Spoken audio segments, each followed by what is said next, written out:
on the regional clerk, Will Short, to perform our roll call. Will. Chair Redmond. Present. Councillor Craig. Present. Councillor Deutschmann. Present. Councillor Councillor Foxton. Councillor Harris. Present. Councillor Hewning. Present. Councillor James. Present. Councillor Liggett. Councillor McCabe. Present. Councillor Nowak. Councillor Solonen. Present. Councillor Shantz. Present. Councillor Rabanovic. Present. Councillor Williams. Present. Councillor Wolf. Present. And Councillor Foxton is Present. okay. Thank you, Chair. I would like to acknowledge that the land on which we gather today is the traditional territory of the Haudenosaunee, Anishinaabe, and Neutral people. We acknowledge the enduring presence of the Indigenous people with whom we share this land today, their achievements, and their contributions to our community. I will now pass the chair over to Regional Chair Redmond. Thank you, Chair Harris. I would like to acknowledge that February communities celebrate the diversity of our community and the contributions of African, Black, and Caribbean Canadians. Of particular note are the Caribbean Canadian Association of Waterloo Region's Black History Month launch on February 5th at the Regional Museum and Bring on the Sunshine's annual festival event on February 20th. Amidst the celebrations, we also recognize that this is a time for reflection and action. The Black History Month theme for 2023 is Black Resistance, which focuses on how Black Canadians have resisted historic and ongoing oppression, discrimination, and prejudice over history. As an organization and a community, we continue to work on anti-racism, anti-Black racism, and the removal of systemic barriers in our society and institutions. We are committed to addressing discrimination and building on a more inclusive community. On behalf of Regional Council and our residents, I wish everyone a safe and healthy month of celebration, learning, and reflection. Thank you. Thank you, Chair Redmond. I'd like to now go to Councillor James. Councillor James. Thank you, through you, Chair Harris. Just want to take a minute to reflect and recognize that this is the start of Black History Month, and in doing so, recognizing my seat at the table and those who continue to make strides and challenge systems that have caused harm. And I will read an ancestral acknowledgement. Many of us have come here as settlers, immigrants, or newcomers in this generation or generations past. I acknowledge those of us that have come here forcibly as a result of enslavement and the transatlantic slave passage. I honor and pay tribute to the ancestors of African origin and descent. And as this is Black History Month, I encourage everybody to educate oneself, participate in an event, learn about some of Canada's history, Black history, and the contributions that have been made by many for generations. Thank you. Thank you, Councillor James. Are there any declarations of pecuniary interest? Seeing none, we will now start a vote to go into closed session. Is there a mover and a seconder? Councillor Rabanovic, Councillor Nowak. You have to do an electronic thing? Yeah. Use your tabs or your hands. That is carried. We will now proceed to closed session and be back shortly.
Oh. I would like to now have a motion to reconvene in open session, moved by Councillor Foxton, seconded by Councillor Craig. Please use your yes or no button to vote, or hands. I would say that's carried by everyone. Okay. I want to thank everyone for joining us today at our second detailed budget review meeting. Of course, at our last meeting, we took a detailed review at a number of essential services the region provides, including water and wastewater, transit, housing and homelessness, and paramedic services. Today, we will have the opportunity to hear from Chief Crowell as he provides an overview of the 2023 police budget, or police services budget. We will also review the draft 23 capital program and 10-year capital forecast. This is timely as a number of questions were raised regarding capital funding and projects in our last meeting. Today's detailed presentation will give us the opportunity to look more closely at the capital program for next year and discuss the impact and relationship between capital and operating funding. To keep things moving along, we will continue with one question and a follow-up. As always, following that, you'll be added to the queue after others have had the opportunity to ask their questions. As a reminder for those here in chambers and also watching at home, we have a number of other meetings coming up where budget items will be discussed. On February the 7th, we will have our regular committee day and we'll be looking at a more detail on transit fares and service, funding requests within the housing stability system, grant requests, and automated speed enforcement. On February the 8th, we will have a detailed budget review of a number of service areas, including roads and active transportation, waste management, the airport, cultural services, and public engagement results. We also have another public input meeting in the evening. We have a lot to go through today and in the weeks to come. With that, we have a communication item from Jeff Schelling, Regional Solicitor and Director of Legal Services, which we'll receive for information. Do we have to? All right. Yep, go ahead. Go ahead, Jeff. Thank you, Chair Harris. So, councillors, just for your information, there is a memo in your budget package that talks about some of the legal issues surrounding the relationship between the police and the region in terms of budget. Just to very briefly overview, all these provisions stem from the Police Services Act. Starts with Section 4 of the Act, which places the obligation on the municipality to fund the police service. And the municipality has a duty to provide adequate and effective policing in the community. The police, in turn, has the operational authority to deliver that service and has an obligation to put a budget estimate before the municipality for approval, which it intends to do so today. In the event that there is a dispute between the municipality and the municipality, there is an obligation on the parties to try and resolve that dispute. Ultimately, the dispute can be referred to a police commission, the Ontario Civilian Police Commission, for resolution. All of that is set out in the memorandum. I'm happy to answer any questions you might have. Seeing no questions, I'd like to move now on to presentations. Waterloo Police Services 2023 operating and capital budget. I'd like to now call upon Chief Crowell to kick off the presentation. Chief.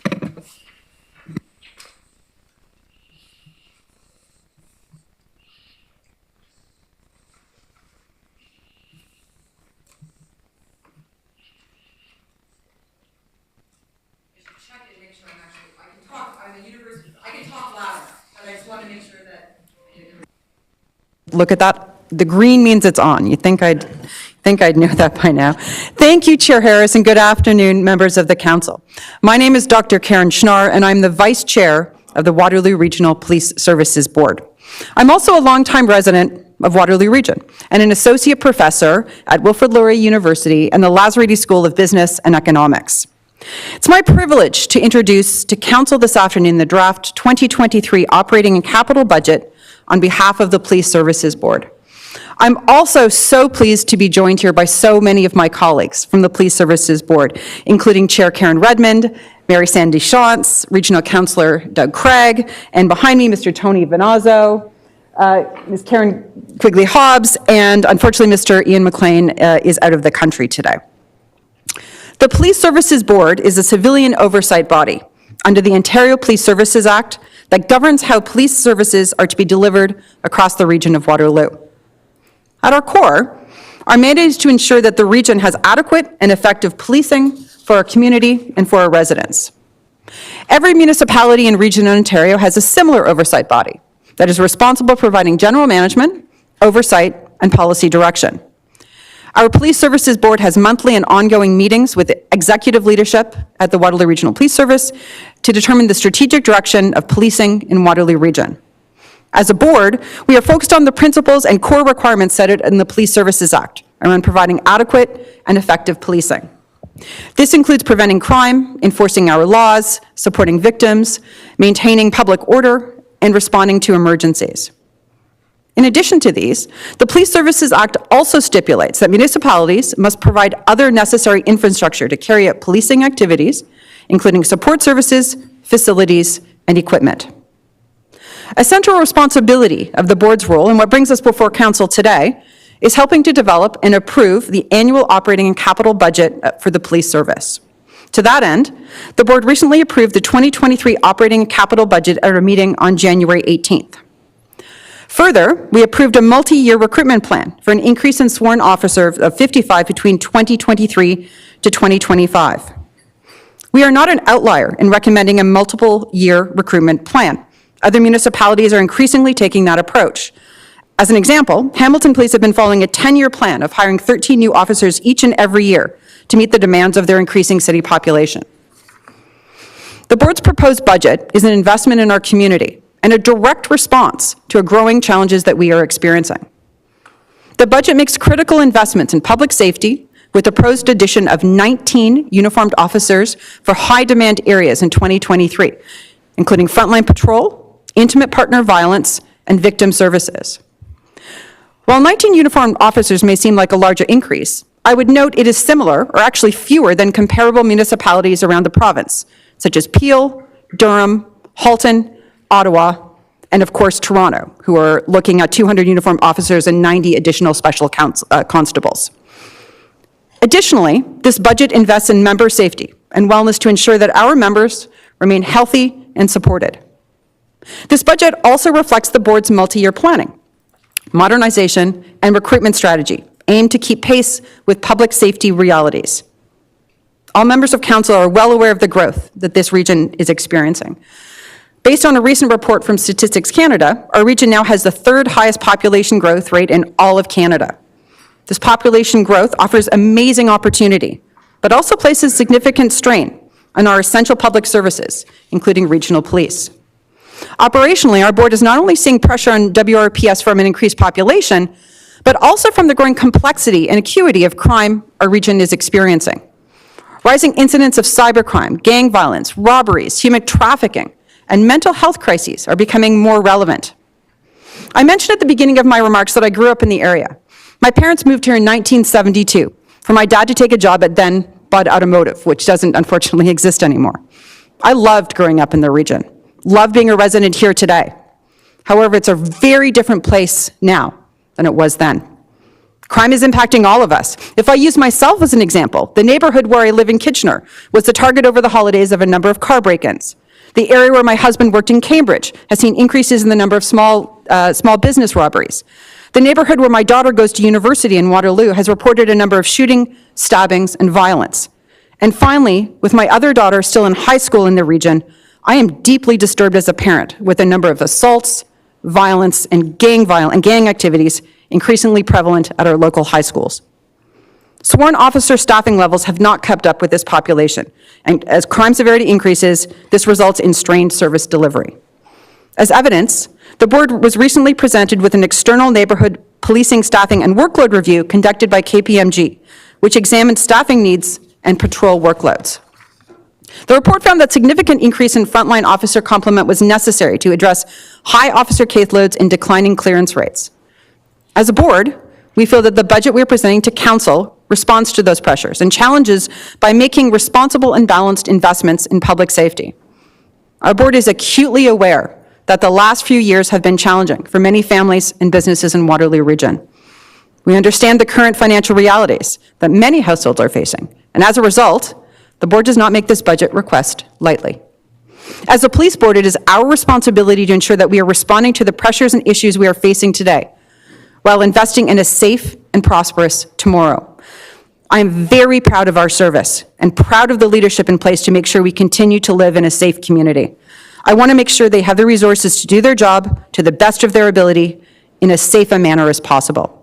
It is now my pleasure to introduce Chief Mark Crowell of the WRPS to provide additional details, and hopefully he'll get all the difficult questions. They won't come to me. Chief Crowell.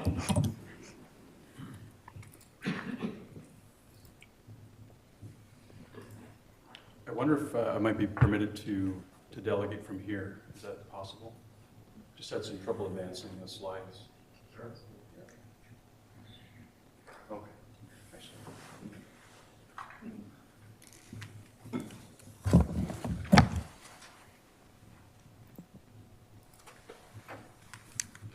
Forgive me, it seems to be functioning now. So good afternoon. Thank you, Dr. Schnarr. Yeah.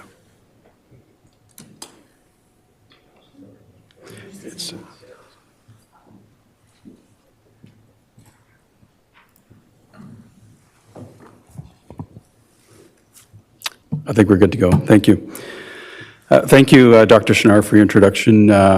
Good afternoon, Councillor Harris, all members of Regional Council present today, Regional Waterloo staff, all viewers in person and also virtually. It is an honor to be here today to present the 2023 Waterloo Regional Police Service operating and capital budget. I'm very pleased that Chair Redmond and Councillor James recognized the land acknowledgement, the ancestral acknowledgement, and also the start of Black History Month. Our police service is very heartened and excited to work with many community partners throughout February across Waterloo Region on a variety of initiatives in reflection, recognition, celebration, and learning through Black History Month. Thank you to Dr. Schnarr for her introduction on behalf of our Police Services Board. I'd also like to recognize all board members, Chair Redmond, Mayor Shantz, Councillor Craig, Mr. Giovinazzo, who is present here today with Karen Quigley-Hobbs, and Mr. Ian McLean is not here today. I'm very proud to be here to present on behalf of the members of the Waterloo Regional Police Service. I'd like to recognize also those members here today, our Director of Finance and Assets, Ms. Kirsten Hand, our Finance Manager, Brendan Reniers, our Deputy Chief of Operations and Investigations, Deputy Chief Shirley Hilton, Staff Superintendent John Goodman, our Director of Corporate Affairs, Sherry Greeno, our Manager of Government Relations, David Mollick, and Executive Support Officer, Allison Spruill. So as we know, you've heard and will continue to hear today, as we bring this budget proposal forward, we're facing incredible growth in our community. We are now meeting the needs of an incredible community, just under 650,000 residents. And we know as a region we are on track towards 1 million in the decades to come. It is our hope that today we can outline our case to you to explain the needs that we are facing in this growing community as your police service. You will see that we deploy approximately 800 sworn police officers who are complemented and supported by approximately just under 400 civilian members. We have a number of officers, you'll see some numbers fluctuate throughout our deployment reporting, who provide provincial and other secondment support throughout the province of Ontario. The Waterloo Regional Police Service is the 7th largest police service in Ontario and the 12th largest police service in Canada. Last year, our police service saw an increase in our total calls for service to just under 325,000 calls, and this was a significant increase over the 2021 statistics of just over 305,000 calls for service. And today I'm going to provide you some stories, some examples of what this means for our day-to-day operations and how this impacts not only the residents of Waterloo Region, but also the way in which our members tackle the challenges on an everyday basis for call response and crime investigations. There's a slide presenting here today which shows our commitment to our average call for service response time. You'll see on the lower portion of the graph is the red line. That is our priority 1 response, which is a legislated and mandated responsibility for us to adhere to. And you'll see that year over year, it's pretty static, and we're meeting the demands from an emergency response standpoint. But I'll also signal in this slide, it shows that in the last year or two, we've seen significant increases in the total time for our priority 2, 3, and 4 response ability to meet the demands from our calls from our residents for assistance. I'll be presenting several slides today which speak to Statistics Canada data, which is provided in a comparison context to other police services across Canada and across Ontario. This slide here speaks to the Total Crime Severity Index, which is an indicator that is accepted across Canada to recognize the total amount of crime within a jurisdiction. And you'll note that over the past number of years, we've seen an increase in Waterloo region, which continues on an upward trend, exceeding a national average of the median police services within this context. Moving to the Violent Crime Severity Index, this next graph signals that we've seen an overall increase in violent crime severity within Waterloo region.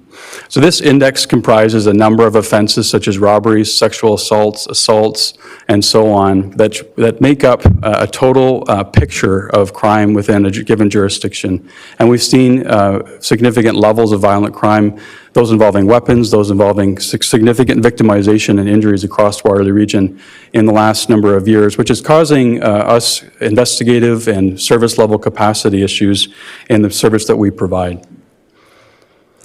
One of the most probably significant slides to present to you today is a snapshot of some of the year-over-year increases that we've seen in the past year in Waterloo region. Last year, in our jurisdiction, we saw 25 shootings, which was a significant increase from the 16 that we investigated in 2021. Our total weapons offenses, so those incidents involving knives, firearms, replica firearms, or other weapons of opportunity have increased significantly since 2021. To be frank, our officers and our members are seeing more weapons on the street through our daily interactions, through our investigations, through our traffic stops, which is causing us concerns for the total number of offenses involving weapons.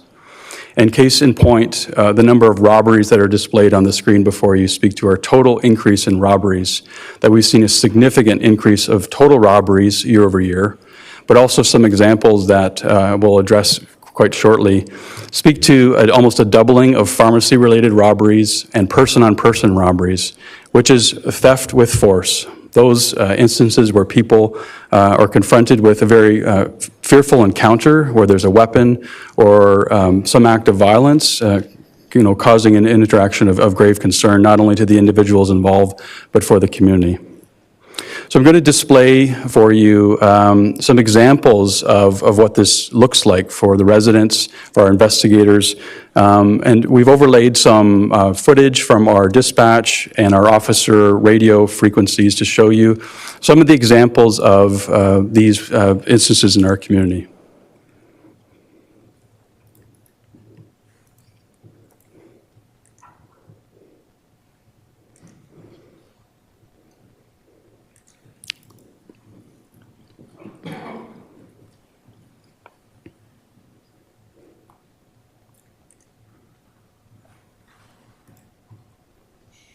Oh, the volume.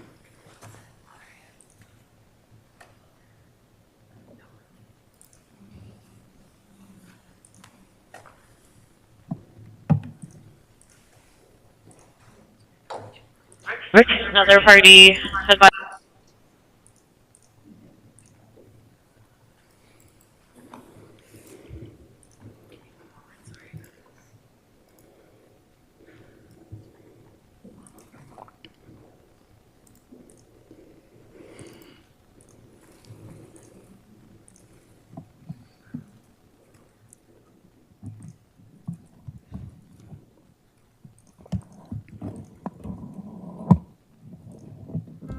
We have multiple callers on the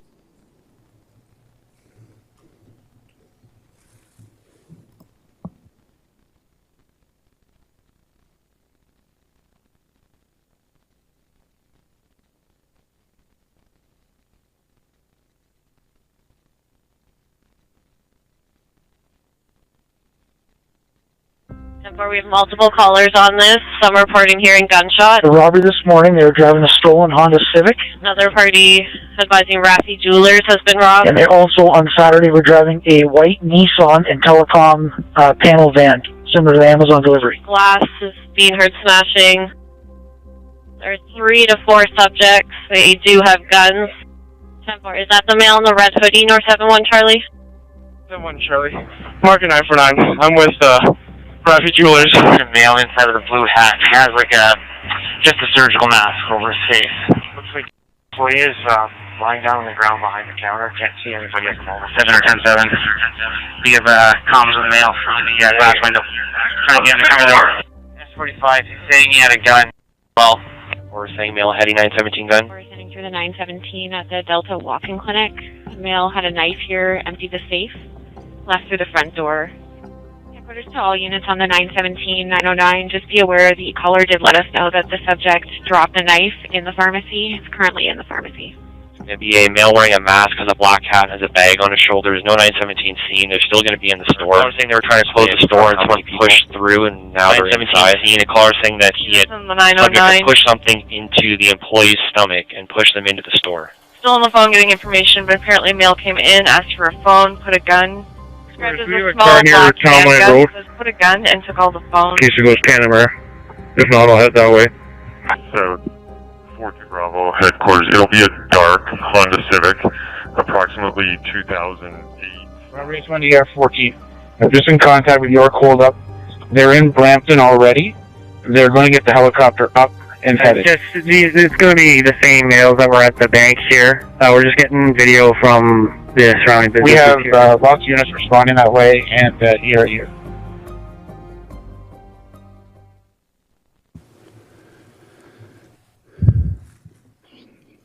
So we show this not to be sensationalistic, to give a true picture of the impact in our community. Just this morning, we had a robbery in Cambridge, a dynamic armed robbery at a business. 3 males entered with a knife and firearm, conducted their robbery, and then fled down the 401, where we engaged with 2 other police services trying to resolve the investigation. We show this to demonstrate the impact on residents, on businesses, on our community at a real level.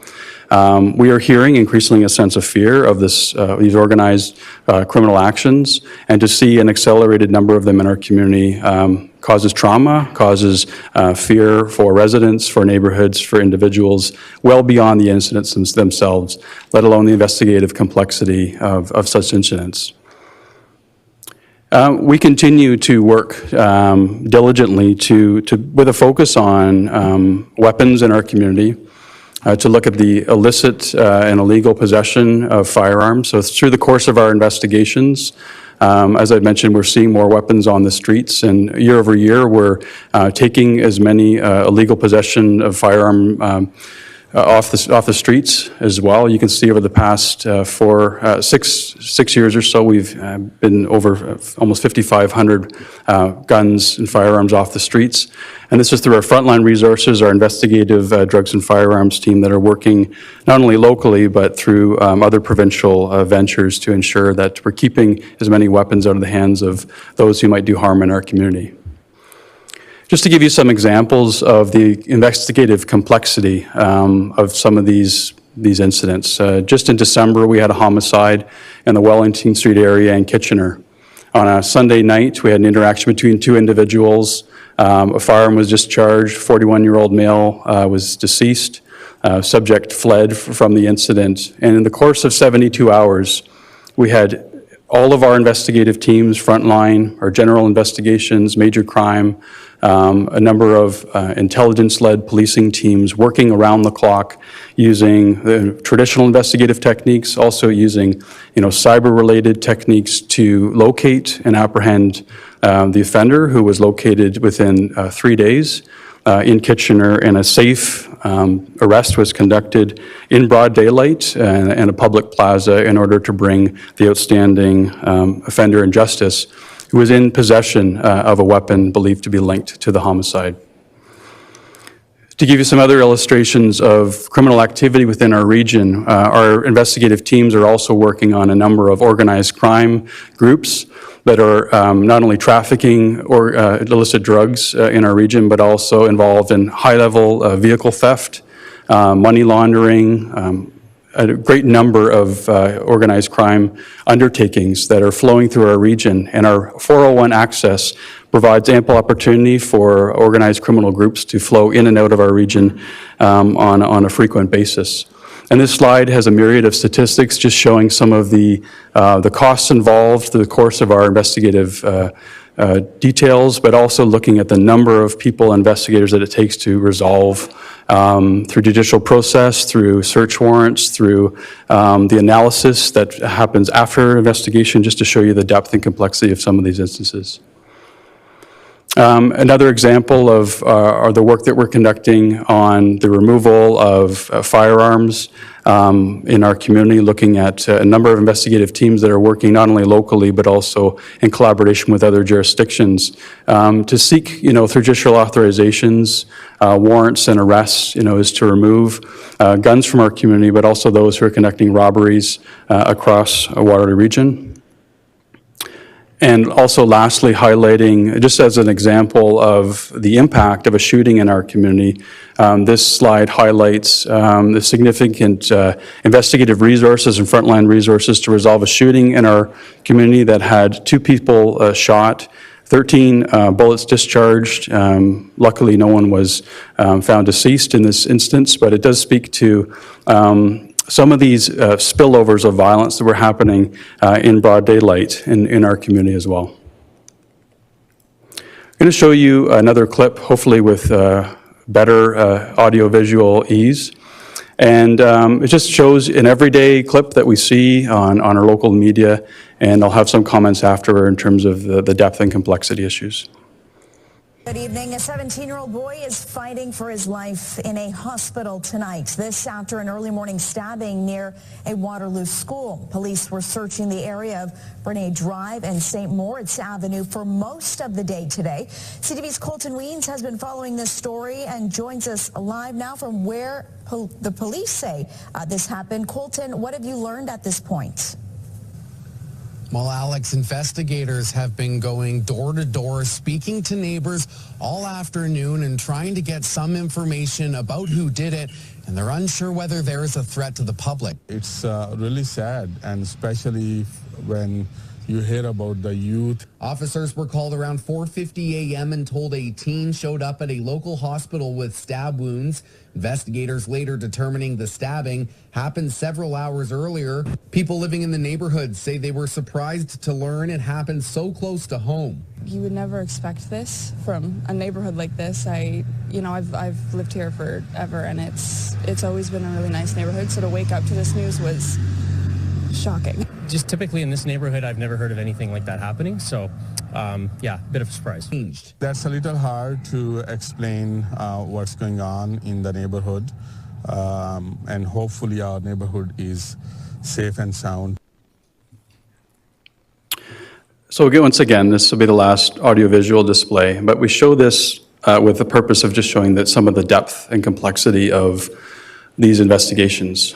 Impact on regular neighborhoods, regular residents going about their business. But these investigations take time, days, weeks, sometimes a month, dealing with victims, witnesses, passersby who sometimes are not cooperative, hard to reach. The investigative work that is undertaken now from a digital footprint standpoint.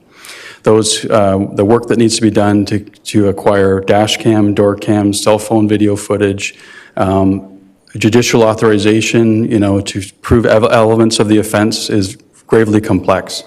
But we're also seeing, a growing victimization and the impact on neighborhoods and communities. Just to demonstrate where sometimes you see a headline, sometimes you hear something on the radio about an instance, or you see a tweet, from one of our social media resources or similar. The depth of what happens behind the scenes to bring a safe resolution to these instances is considerable. It takes teams to bring some of these investigations to a resolution and conclusion. Just changing the tone slightly, I just want to give a wider sense of some of the community impact of the work that we do. We have one of the most dynamic and incredible family violence project models in all of Canada, something we should be very proud of, a collaborative model with many community partners working on intimate partner and family violence. And this has been in place for over 17 years. We still, as a region, even despite our growth, continue to see a sustained level of domestic and intimate partner violence in our region. And to highlight, last year we had 6 homicides in Waterloo region, and 5 of those homicides involved either a family violence or an intimate partner violence relationship. And for us, this is work to be done, not only as a police service, but across our communities, is to unearth the elements and the root causes of these volatile situations that often happen behind closed doors and are leading to tragic circumstances. And we, through our community partnerships, are committed to this work. Another element to highlight of the work that our members are doing is, you're all aware of the proliferation and the growth of the cyber footprint in our world. Our members are involved in an ever-growing second neighborhood that we police and investigate. The cyber world is now involved in all of our traditional investigations, but also there's a whole other world of cyber fraud, cyber crime, and also child exploitation, sexual exploitation, luring cases, which are highlighted here on the screen, just to show you a sense of the scope. And to me, the numbers continue to be alarming and staggering. We're seeing trends of what are known as sextortion cases, which is extortion using intimate images, on the rise across Canada and within our region as well.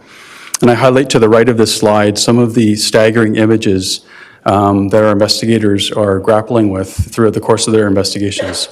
Millions upon millions of images, videos, footage to analyze, not only through the human eye and the human mind, but also looking for innovative, automated ways that we can look to analyze some of these incredibly heinous and alarming trends that we're seeing across our region and across Canada and across the world. These are complex, often multi-jurisdictional investigations that will go well beyond our borders, but are impacting residents of our region, especially those involving child exploitation and child luring. And it goes also well beyond those exploitation cases. I've mentioned cyber fraud. The number of devices that come into our hands, both digitally and from a hard device standpoint, continues to grow. We're looking through partnerships. We're working locally, provincially, nationally, and internationally at innovation that will allow us to be as efficient as we can through the course of these investigations. But it is just to signal an ever-growing need that our police service and those across Canada is facing as well.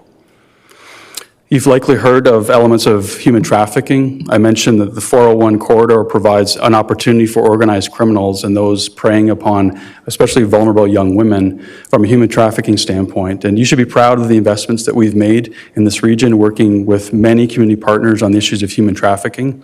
Also in a police service partnership with Guelph Police Service, to share resources, to share support mechanisms for those facing some of the most concerning trends that we've seen from a criminal investigation standpoint, where people are literally held with their lives at risk for prolonged periods of time in human trafficking. And undoubtedly, as many councillors have moved through an election cycle, I don't believe there's a neighborhood, a street, a council jurisdiction across our region that doesn't face many needs when it comes to road safety. We as a community have much to be proud of. We're doing great work through the Safe Roads Waterloo Region program, working across jurisdictions on our road safety efforts. We're working with municipalities to the best that we can to provide responses that matter, that are showing true impact. But you can see on this screen here today, from an enforcement standpoint, last year we laid over 21,000 enforcement offenses in the community. We still continue to see year over year anything ranging from 12 to 20 fatalities from fatal collisions or serious injury collisions.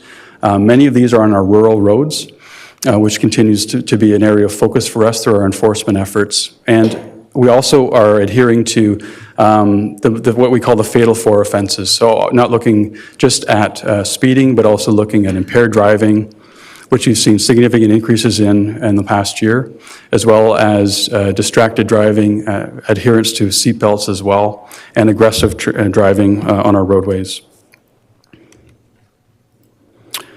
We continue to also see illicit drugs flowing through our region, and I'll spend some time on this just to highlight our commitment as a region, which I think is refreshing, it is modern, and we have a real view on the use of illicit drugs, through a health-centered lens.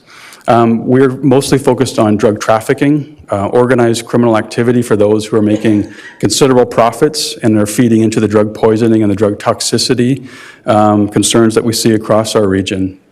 And year over year, we're seeing a significant number of overdoses and overdose-related deaths. They're working in partnership with all municipalities and through the region and public health as well. And we're proud of our partnership and our leadership with the Waterloo Region Integrated Drug Strategy. To highlight even a question that was posed to Council in the last couple of weeks about our adherence to decriminalization.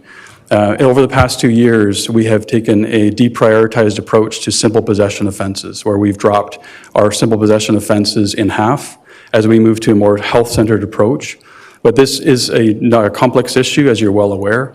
And just to highlight, we promote the Good Samaritan law for those facing overdoses in our community, and any concerns related to drug possession and overdose-related activity. But just to highlight that we continue to see a high number of infant-related deaths when it comes to illicit and drugs in our community.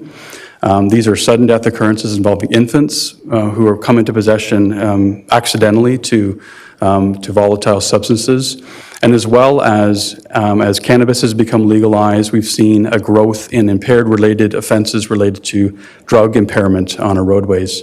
So we are committed to the 4 pillars of prevention, harm reduction, recovery, rehabilitation, and also enforcement and justice through the RIDS program.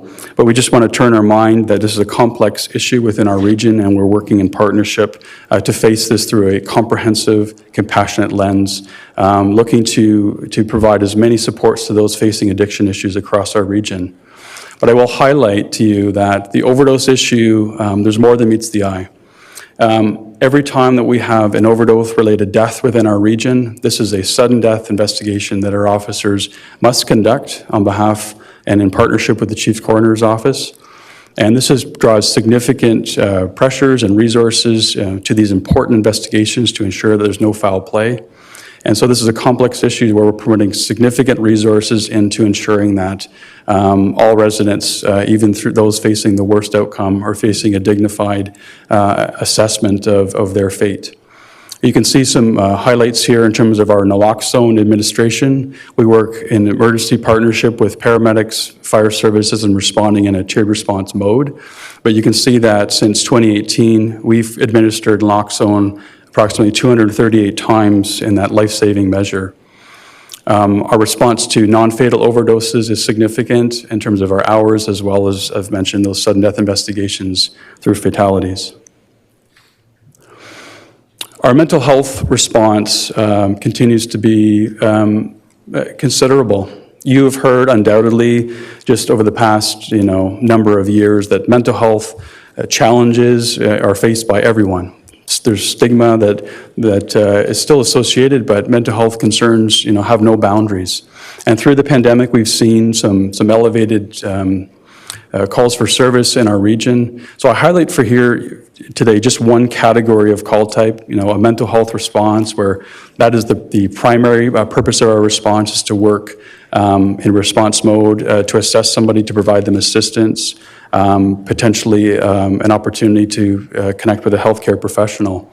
But we've seen an increase in mental health calls year over year. And you can see the trending over the past decade. These are just one specific incidents. We believe that mental health challenges and issues are interfaced and interwoven in so many of our calls for service. But these are those who are people facing considerable mental health challenges that require some police assistance. And we have much to be proud of in this region. This slide here just shows at a glance some of our attempt suicide calls where someone is at risk of facing suicide-related issues, where we respond in partnership with healthcare professionals, as I'll highlight next. And we have so much to be proud of in this region. For many years, we've had an integrated mobile police and crisis team, the R Impact team. And this has been an evolution over time, partnering with our Canadian mental health professionals, clinicians, social workers, those with true health backgrounds related to mental health. And so we have a great relationship, and we're growing our capacity to respond. We're interested in any instance where a mental health professional can take the lead, can take that expert approach, and can take the entire call for service on. I will say, though, that oftentimes we're very proud of the work that our members do from a de-escalation, from a compassionate response standpoint, to provide excellent service to those facing mental health challenges in our community. We've also taken a step towards a further decline in our police-led response model. We've integrated Canadian mental health professional into our communications center to provide an analysis up front. So we've borrowed this model from the Ontario Provincial Police, from the Toronto Police Service, where we hope in time the growth of our model, which has just got off the ground in late November, will grow to the success that has been shown in other communities. At its height, the OPP and Toronto Police Service has seen a reduction of 10 to 20% of mental health calls that don't require a police response, where you can provide an immediate mental health clinician response or a follow-up response or a Here 24/7 response that does not involve police. We know there's other solutions afoot. There's work happening behind the scenes through the region of Waterloo. There's other models that we're interested in achieving. And if we're listening to our community, and I anticipate we may have some dialogue as well, is what are the options to grow these types of integrated partnerships, to find innovative solutions that are not police-led, that are ultimately police-free, that can allow us to do some of the crucial emergency response work that we require to undertake, and to allow other viable community leadership options and expertise, to bring a new vision to how we deploy and how we partner in our society. Just want to highlight a couple more teams that are doing work, tremendous work in our community. Some of our dynamic response teams that work to address issues of crime that are happening sometimes in our downtowns. Projects are required to address issues of crime, facing visibility issues, special projects, special response requirements as well.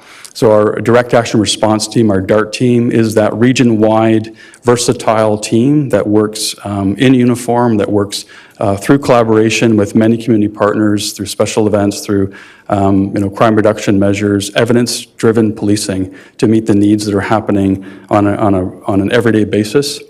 We also have some of our longer-term, more thoughtful, compassionate response model through our community engagement unit, who work, as they have for many years, across sectors. They work in partnership with many professionals across our region, looking at some of the longer-term responses that require more community collaboration and intervention from this team that are working in great partnership every day.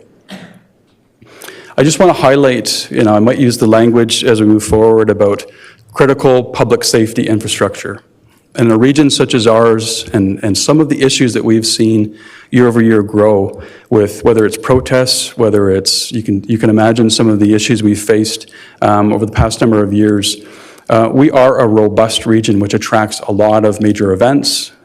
Sometimes there are issues of entertainment, road safety issues that flow through our region. And we have a very robust major events and operational support team that works behind the scenes on a daily basis from a planning standpoint to trigger our deployment when necessary for issues such as St. Patrick's Day, homecoming, some of these large events and deployments where we not only draw upon our own resources, but we work with partnering police services from across Ontario on a sharing basis to provide support for those instances where we have a mass and a large-scale deployment that requires a considerable investment in our support.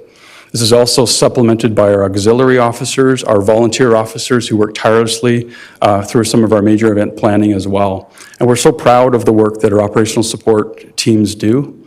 And you should also be mindful of the legislative responsibility to have our tactical response. And this is the officers that are trained from a tactical standpoint to conduct very specific investigations that involve the highest level of public safety need.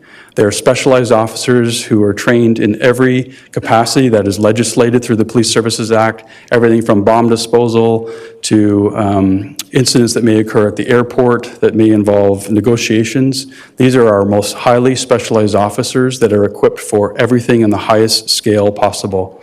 And I'll just highlight this morning, we had a viable bomb scare or threat at Grand River Hospital. And so this is the team that is immediately deployed, that is immediately available to consider all of the potential impacts of an instance such as that are at the ready 24 hours a day to mobilize as a team and to face any viable threat facing our community, whether it's in a neighborhood, whether it's in a home, whether it's in a business around our region. So that is just a snapshot of some of the scale of our deployment, a lot of the work that happens behind the scenes. We believe that it is our role and responsibility to continue to educate on some of the great work that is happening around the region on a recurring basis. And each one of these slides presents potentially an opportunity for further education and dialogue. But I just want to pause to recognize that there's so much more behind the numbers that are shown here today. Last year, over 300,000 calls for service are calls from our community asking for help to resolve a problem that has eclipsed their ability to do so. And we are often the first point of contact in providing that assistance. And at every instance, when we can involve a viable community partner who can take a role, we're open to that. But I'll just draw your attention at this point and at a later point as well to the total deployment of our staffing. So it's important for comparison purposes. There's a slide on the screen which shows our total staffing numbers from a comparison standpoint. And highlighted in the middle is Waterloo Region, where from a comparison standpoint, compared to national, provincial, and what is known as the Big 12 police services in Ontario, where we stand in comparison to those averages. And this is just but one metric at which to assess the needs in our community. But I highlight today this point of staffing where we have seen from our position an underinvestment in the policing and public safety needs incommensurate with growth of our region over time. I'd like just to highlight before we move on to some of the specifics about our request and our recommendations today is to highlight the incredible work that our members do and the accountability and the transparency in which we operate. I'm astounded to, having overseen our public complaints, our internal investigations, our total customer service satisfaction is to say that through all of our engagements, we're talking about hundreds of thousands and millions of engagements that we have, that year over year, we have 99.9% of our engagements that don't involve any element of physical intervention. And those of you who follow us regularly through our board meetings, we report regularly to the board on every single encounter where there's some kind of physical intervention or arrest. And we have a robust analysis that is accessible, that is open for public scrutiny, that has a leading edge race-based data collection analysis that we are putting together through academic scholarship, which we're very proud of. Every year, through all of our interactions in the past 4 years, our average number of public complaints has been an average of 134 public complaints. Hundreds of thousands of interactions, and we don't always get it right. And we know that there's always work to be done. But even of those 134 public complaints every year, 80% of those through dialogue and through discussion with members who have concerns about our service, about our conduct, are mediated through a resolution. And this is overseen by the Ontario Independent Police Review Directorate, which screens and oversees every single complaint about service delivery and conduct within our region. The accountability mechanisms within Canada, within Ontario, are robust, and it's something that we should be proud of. And we are fully transparent with every single conversation, interaction, and call response that we have, and we look forward to sharing more of this. Just one last metric on this screen is we've also implemented a customer service platform within our communications center, which allows citizens to have some sense of our deployment timing and our capacity. And now we've had metrics on their satisfaction rate and our total call response. Oftentimes the feedback we get is, we wish you could have got here sooner, but we're happy with the service that you provided. And the metric on the screen is that 92% of our citizens are expressing their gratitude for our response. I just want to highlight the impact upon our members and the work that we're doing to ensure that our members are happy, healthy, and safe in conducting the challenging work that they do every day. We are committed to cultural transformational work, whether that's the health and wellness of our members, whether it's our commitment to a true, measurable, and real EDI plan that is community-focused, that is community-led, and we look forward to unveiling our next iteration of our EDI plan through 2023 and 2025, which will have a new outward focus. We're doing important cultural work to ensure that we have robust mechanisms internally to highlight any issues of workplace culture, conflict, and anything that we can improve upon the culture of policing within our own ranks, in our buildings, and within our relationships. We are committed to total professionalism and to a healthy, viable workplace for our members. Just in wrapping up this portion of the overview of the service that we provide, it's important that you know that none of the requests that we ever make are taken lightly. In the budget supplementary package that we've provided, we've just given you a snapshot of our commitment to continuous improvement. We've undertaken in the past 4 years, 5 years or so, approximately 45 continuous improvement projects. Many of them are Lean Six Sigma-led projects. We're looking at process efficiency, resource exchange, any way that we can find a better way of deploying, of improving a process. We are committed to using the best practices available across the world when it comes to policing resources. And we welcome the scrutiny from a business standpoint, from an operational standpoint, any analysis or any ideas to make us better, because we're committed to our citizens to ensuring we're providing the most efficient, most innovative, and most collaborative work that we can through all of our deployment. And one example of this is what has been a very successful commitment to our modernization and innovation on the digital evidence front. As the world is becoming more digitized, we have undertaken a community-focused commitment to accountability and transparency. We've heard through a pilot project that the public would like us to see equipped with body-worn technology for an accountability and an evidence-based standpoint to assess the work that we're doing. We've had tremendous success in achieving consent from the community and from our board to invest in body-worn camera technology, as well as equipping our vehicles with automated license plate readers, which will also provide us in-car camera technology, which our officers are satisfied with. This is the cost of doing business, to have total transparency and accountability for the work that we do. It also provides us tremendous efficiencies. We hope through the resolutions of public complaints, through any contentious interactions that we have, as well as some of our investigations. But I can tell you that this is a tsunami of digital evidence that is not only undertaken by us from an efficiency standpoint, but in our community, there's a considerable number of points of digital evidence that are coming to us as well, which is transforming the work that we do and how we conduct our investigations. I just want to highlight for those, especially those new council members who may not be aware, is the Waterloo Regional Police provides critical public safety infrastructure on behalf of the region of Waterloo. For many years, we have proudly been what's known as the PSAP, the Public Safety Answering Point. The first point of contact for those who call 911 flows through the Waterloo Regional Police Communications Center. If it requires paramedic or fire response, it is then downloaded to those agencies. And we're working to provide the best service that we can from a public safety communication standpoint. But just to highlight some of the investments that our service does in coordination with the region of Waterloo to look at things like the flood program, Waterloo region, and some of the emergency management exercises that we undertake in collaboration with our partners.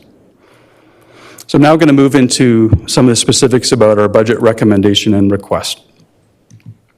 Again, to highlight the issues that we're facing as a community.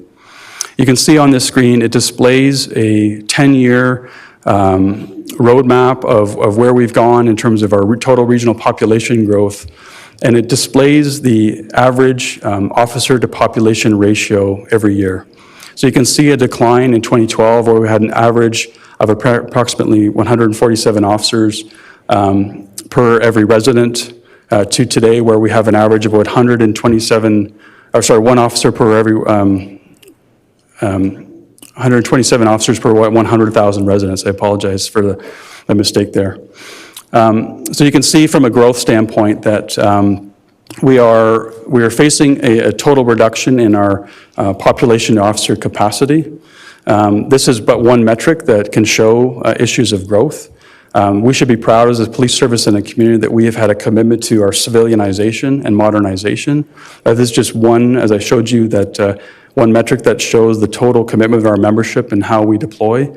I believe that we're leading across Canada in our commitment to civilianizing and providing civilian expertise to convert any work, any roles from a sworn officer capacity that doesn't require the emergency response capabilities. So whether that's an issue of efficiency, subject matter expertise, cost reduction, we're open to any of these changes and we're proud of the work that we're doing.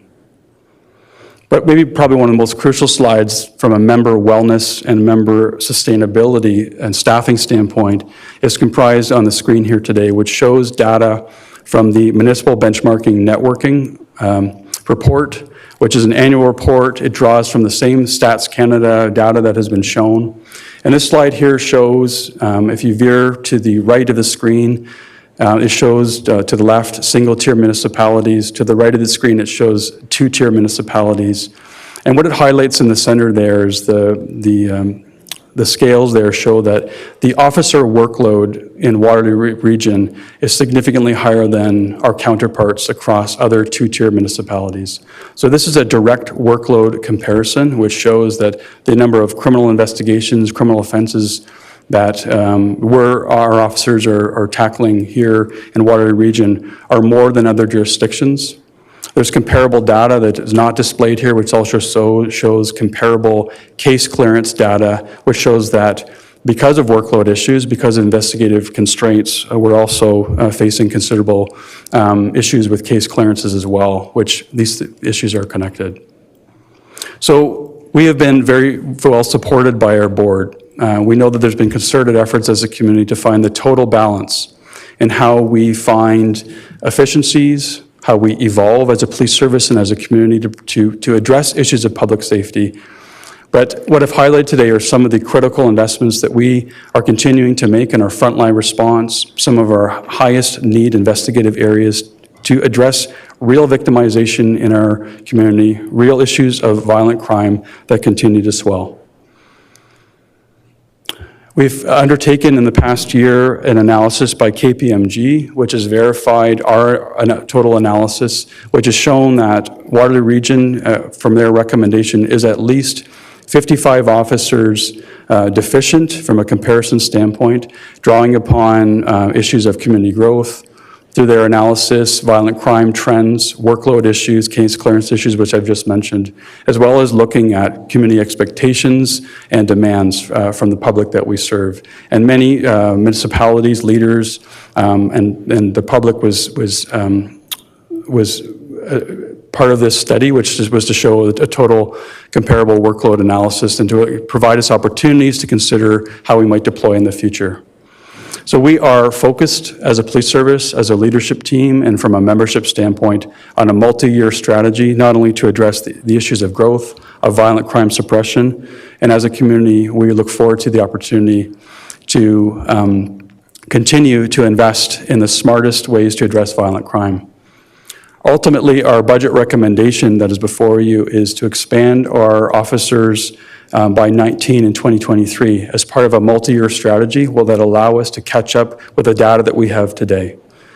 This is a needs-based recommendation. We've been through some dialogue through our board through the course of the past 4 months, but on a regular basis, about how we articulate the need. How do we express the need that we face as a police service that is in balance with those other community demands that we face, as Waterloo Region? Our recommendation is that should these officers, come to our ranks, is to deploy further in our frontline response, which is the first line of defense and response for the violent crime issues that I've highlighted today, but also in our highest needs areas, the Intimate Partner Violence Unit and our Special Victims Unit, which is our sexual assault response, which comprises our missing persons, our senior support unit, and also our human trafficking unit under the umbrella of special victims, as well as a small investment in our wellness unit. And so when I go back all the way to slide 1 and we look at crime severity and total crime metrics, these are the areas that will we hope from a suppression and addressing standpoint, address some of those needs. I'm now pleased to just walk through the next stages of the recommendation, was to move this expansion over the course of 2024 and 2025 with our recommendation for further advancements and investments through the course of those years with 18 officers per year. And I'll turn the floor over to Kirsten Hander, our Director of Finance, to highlight a few key financial slides. Good afternoon. So the slide before you shows the forecasted operating budget requirements of the police service for the next 3 years. That first row there, 2023, represents the operating budget that was approved by the board at the January meeting. It includes $214 million, which is an increase over the prior year of $18 million, or a 9.35%. In terms of a look at property taxes on the police portion only, that would represent 7.22%. I'll just note that the 19 FTEs are included in the budget from a full year perspective. At this point in these numbers, they're not phased in. And then the other 2 years that are shown below there are just projections into the following years as to what the operating budget would look like as we add the additional 18 officers into 2024 and 2025. It also factors in other estimated costs that we know of in terms of contractual obligations and various projects coming online. As noted, the 2023 operating budget was 9.35% year over year. So this slide just takes you through some of the factors that contributed to that increase. First of all, there was an impact on the 2023 as a result of the 2022 budget decisions. So one of those being that 35 sworn officers were added into the 2022 budget. However, the assumption was that their hire dates would be throughout the year. And that caused quite considerable impact on the 2023 budget in the tune of about $4 million, over just over 2%. The other piece was that there was some decisions to utilize some reserve funding that again impacted 2023 budget by just over $2 million. Also factored in is the 19 sworn officer expansion that the chief just took us through, but we've also seen significant benefit cost increases, similar to the region in terms of enhanced CPP program, medical and dental costs, but one of the things we've also seen is significant increases in our WSIB costs associated with members that are off and not able to work. So we've seen that line increase about 50%.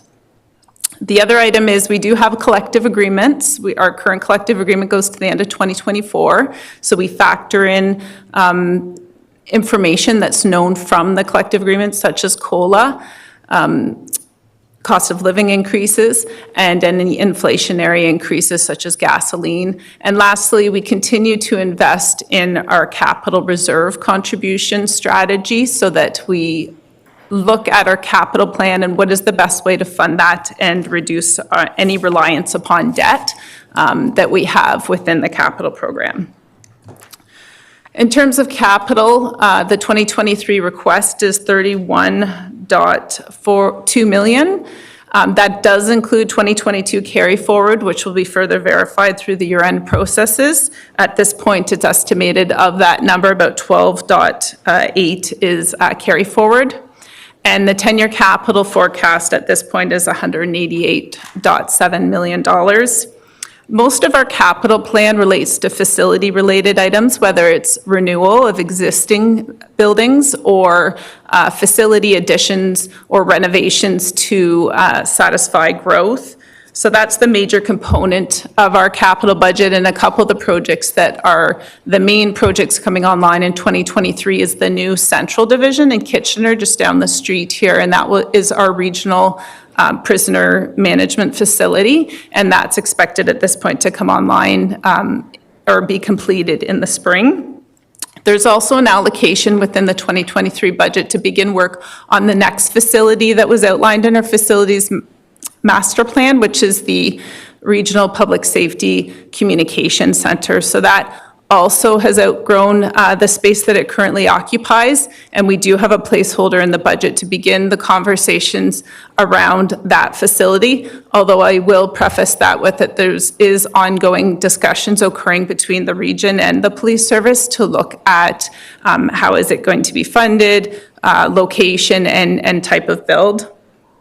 Our capital budget also funds life cycle replacement of equipment, whether it's specialized police equipment such as firearms, radars, or information technology equipment, fleet, and facilities renewal, as I mentioned earlier. And lastly, just we have some capital projects that are allocated to support our strategic business plan. Our board approves a 3-year strategic business plan, and within there is some elements, some of which we've talked about today, such as the phased-in body-worn video and in-car video project, next generation 911 technology for our communication center as mandated through the CRTC, as well as the replacement of the human resource and information system, which is a partnership with the region as well. Now I'll just turn it back over to the chief.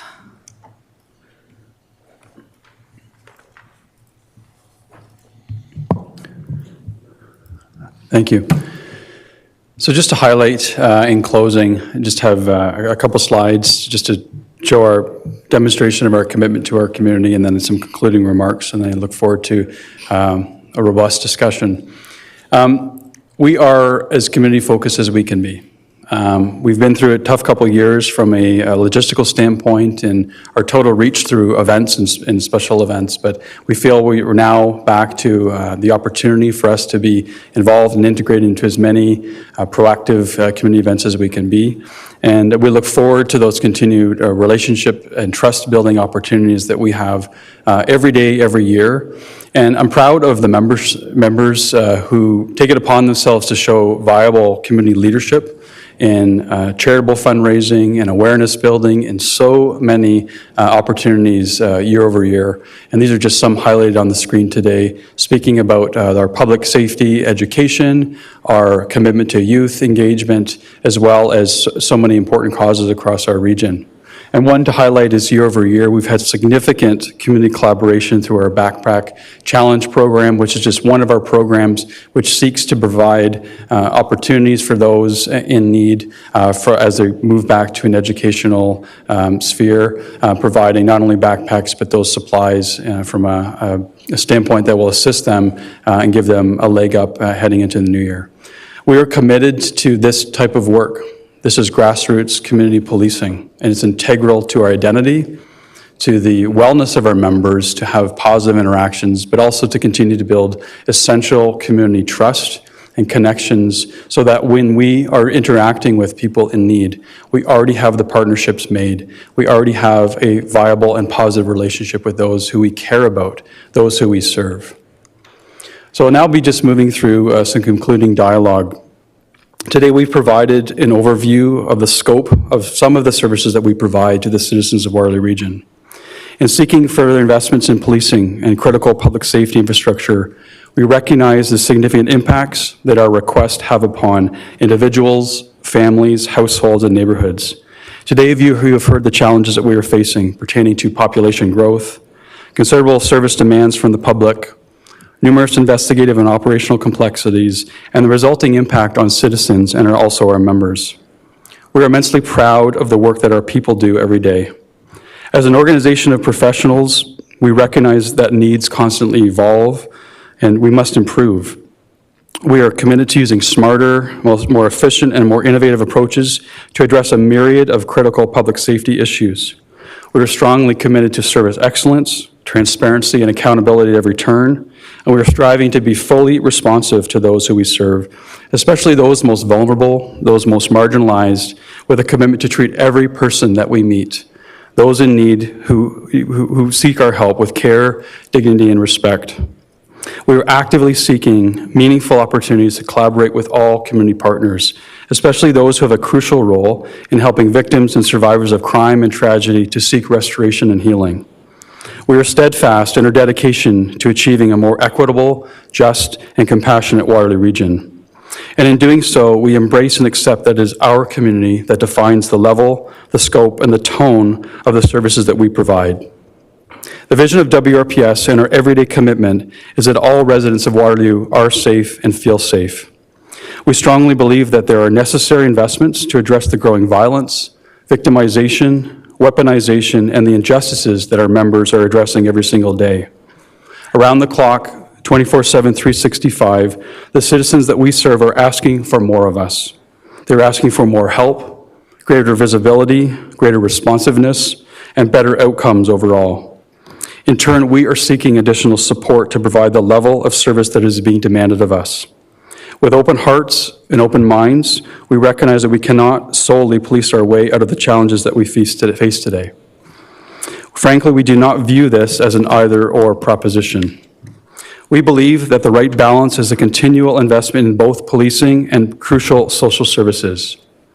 As such, we strongly support the need to address the root causes of crime and wellness by investing deeply in affordable housing and supportive housing, issues of homelessness, the alleviation of poverty, mental health services and addiction services, education and development, food security, and so many other important social determinants of health and community well-being.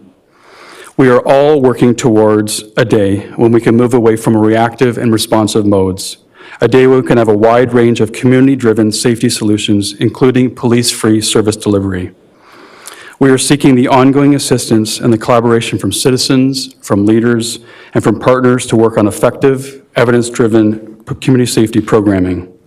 We welcome the criticisms, the challenges, the tough conversations, and most of all, we welcome the viable, concrete solutions and commitments that we will make our region a healthier and safer place for all.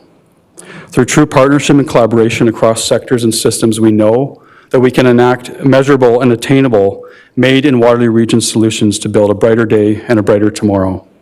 Our members are caring, we are compassionate, and we are committed to this future. With the continued support of our community, we know that we can and we will do this work together. Thank you. We'll now take questions. Thank you, Chief, for your presentation today. Councillor Hunek. Through you, Chair Harris. Thank you very much, Chief Crowell, for your very thorough presentation. In your presentation, as well as the introductory remarks, you noted that the need to respond to mental health crises is increasing. So I wonder if you could speak to, first of all, the baseline mental health training of all officers. Secondly, you mentioned collaboration with mental health support services, which I think is excellent. I'm a big fan of mental health collaboration, but if you could speak to how that is costed out in the budget as well, that would be great. Thank you very much. So from the moment an officer is hired, they're trained in a wide variety of de-escalation and public safety training that is focused primarily on de-escalation, and there is mental health curriculum interwoven not only from the Ontario Police College, but on a recurring basis. So it's interwoven in all our mandatory training, but on a recurring basis, we're also bringing in mental health professionals to provide supplementary expertise that is provided not only to our frontline, investigators and officers, but as well as those who are engaged in crisis negotiation. I even highlighted the most, tactically sound officers that we have. Oftentimes they are actually our best negotiators because they have the most training on mental health de-escalation from a crisis negotiation standpoint. But with you, I actually agree that we want to continue to rely on our community health-driven partners who have real viable clinical expertise. So I did highlight the mental health impact team that has operated in some form for over a decade, as well as the crisis call diversion program. So I think that the question you've posed is an important one about the total investments or the line items in the budget. I did highlight in the slide, though, when I think it was 3,200 calls for just mental health calls. That is just a snapshot of the total response that we're doing to the mental health issues and mental health challenges in our region on a recurring basis. So we may be able to do some work to unearth some of the specifics, but from a data standpoint, it might be hard for us to parse out the commitment to our total mental health response. And I'll just highlight one thing that was mentioned earlier is we believe there are other alternative methods and modes of response that this community can work on together. And we're aware that that is happening behind the scenes at various levels. And we know that this region has the talent, we have the know-how, we have the capacity to find even alternative modes that will take a police-free response model forward. And I'll just end in closing, though, we're proud of the work that our members do every day. I think that there's a myth that officers, I've heard it many times, that officers are not the experts on mental health response. And I can say that the incredible work that we do from a de-escalation standpoint through a kindness and compassionate lens is happening every single day. And I'd just like to highlight that because I think it's lost in some of the numbers and through some of the dialogue that exists.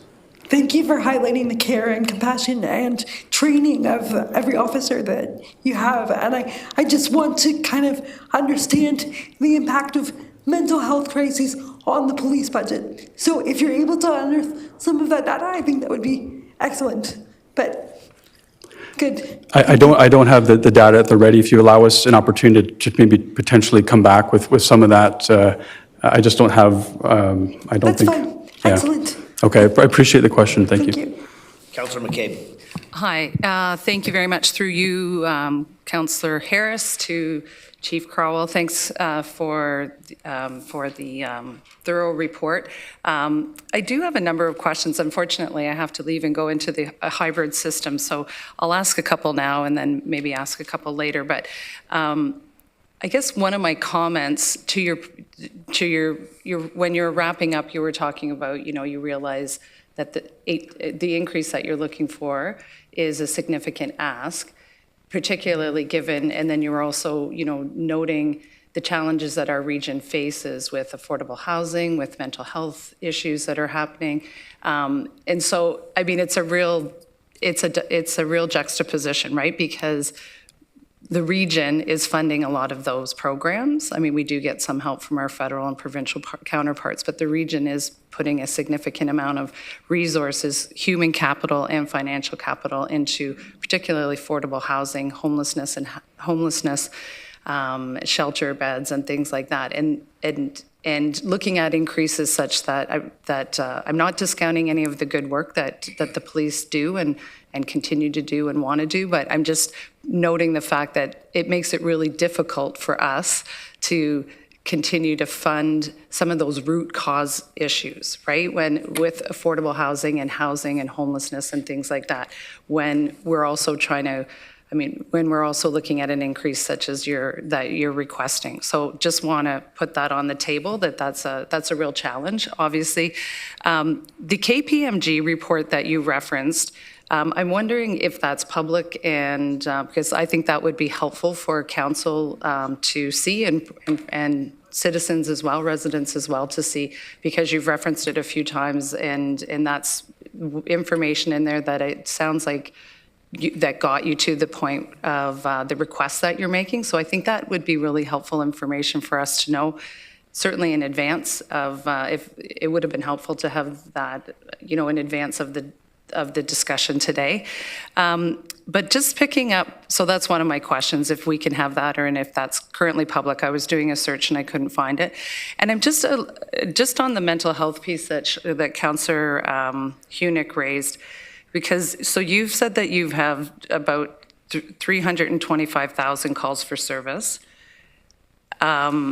And I'm a little confused about some of the numbers because you just verbally said 3,200 calls that's the tip of the iceberg with mental health calls, but then you referenced 1,245 times that the police were dispatched with mental health calls. I'm just wondering how much, like if there's a breakdown, similar to what Councillor Hunick was asking, if we could actually have a breakdown of how many of the calls and dispatches actually are mental health initiated. Because I was interested in a report that Toronto City Council just got a couple of weeks ago through a pilot project that they've been running for 6 months, and they said that they were able to divert 78% of calls through their with mental health. They were able to divert those from the 911 with no police involvement.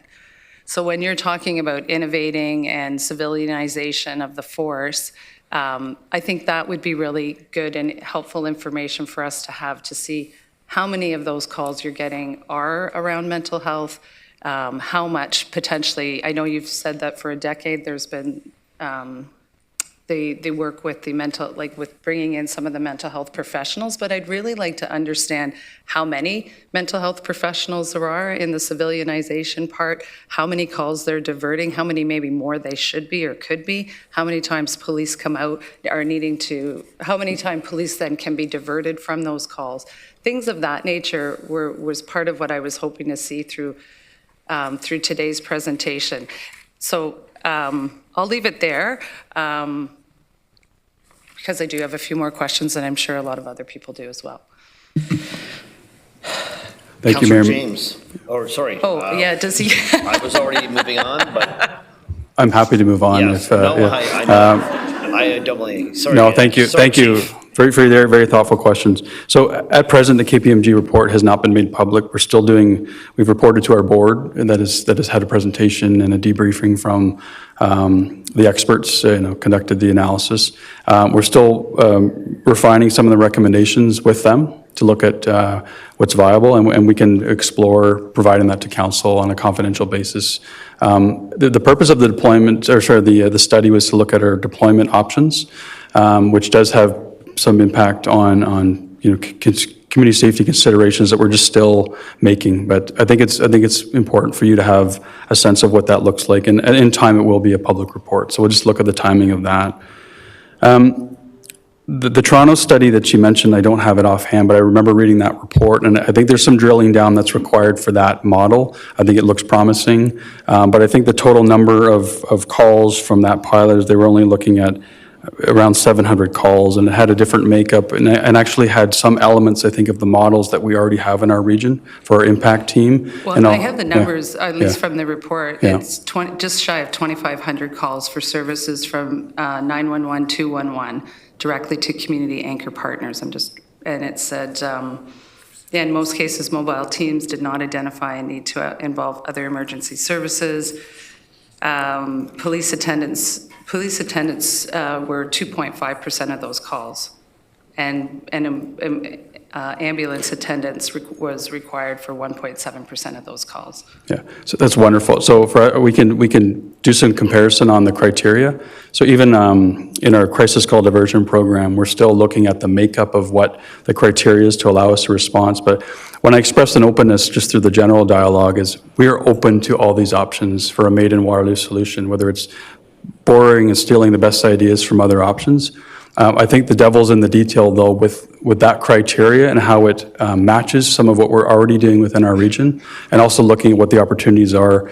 I've mentioned some behind-the-scenes work that's happening on maybe a third option that will supplement our impact team, our crisis call diversion program, and another Waterloo option that may be available, hopefully in short time, to address the needs that you're speaking of. Is if there's any work that can be taken off of our plate, we're open for that conversation. When it comes to any call response of any regard. So we look forward to maybe diving into that a little deeper, because I was only made aware of the headlines on that in the past week. In terms of the mental health analysis, I think that having heard from both the last two questioners, we can provide a deeper analysis on the mental health footprint. In our last board meeting, we did have a presentation on the success from the mental health impact team and an update from the crisis call diversion program. which spoke to some of the questions you had about the total number of mental health professionals that are partnered with us, that are deployed, the proportions at which they take work away through us. And right now, the impact team is a co-response model, so we're actually attending calls with a certain criteria with them. And if there's an opportunity for us to transfer responsibility to those professionals during the course of the investigation, that occurs. I could say that's on the minority basis in which that partnership diverts. We're always looking at expanding the availability of that program. Right now, it operates in a peak hour basis. Some communities have gone to a 24-hour basis.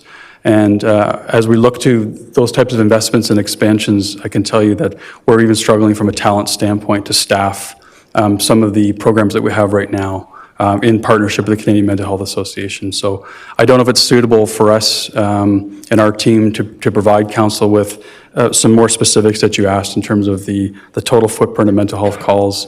It is complex because we have our metrics on our categories for mental health calls, but it's also interwoven with so many of our family violence calls, intimate partner violence calls, other categories that make up the thousands of calls that we attend every year.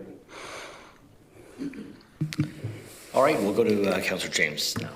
Hi, thank you through you, Councillor Harris. Thank you for your presentation, Chief.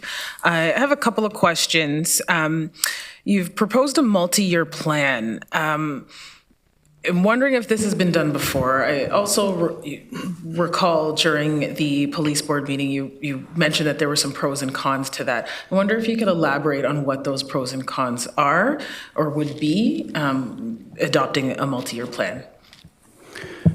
I think my comments in that context were about underestimating the needs from a growth perspective.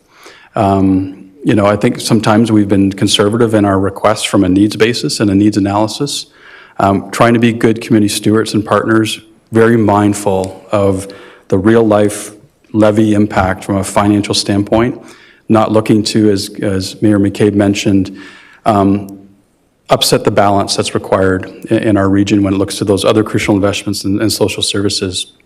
So my comments about the multi-year plan is, one, they have been proposed in our history. I don't think they've been adopted. I don't know the conversations that we've had about multi-year budget commitments.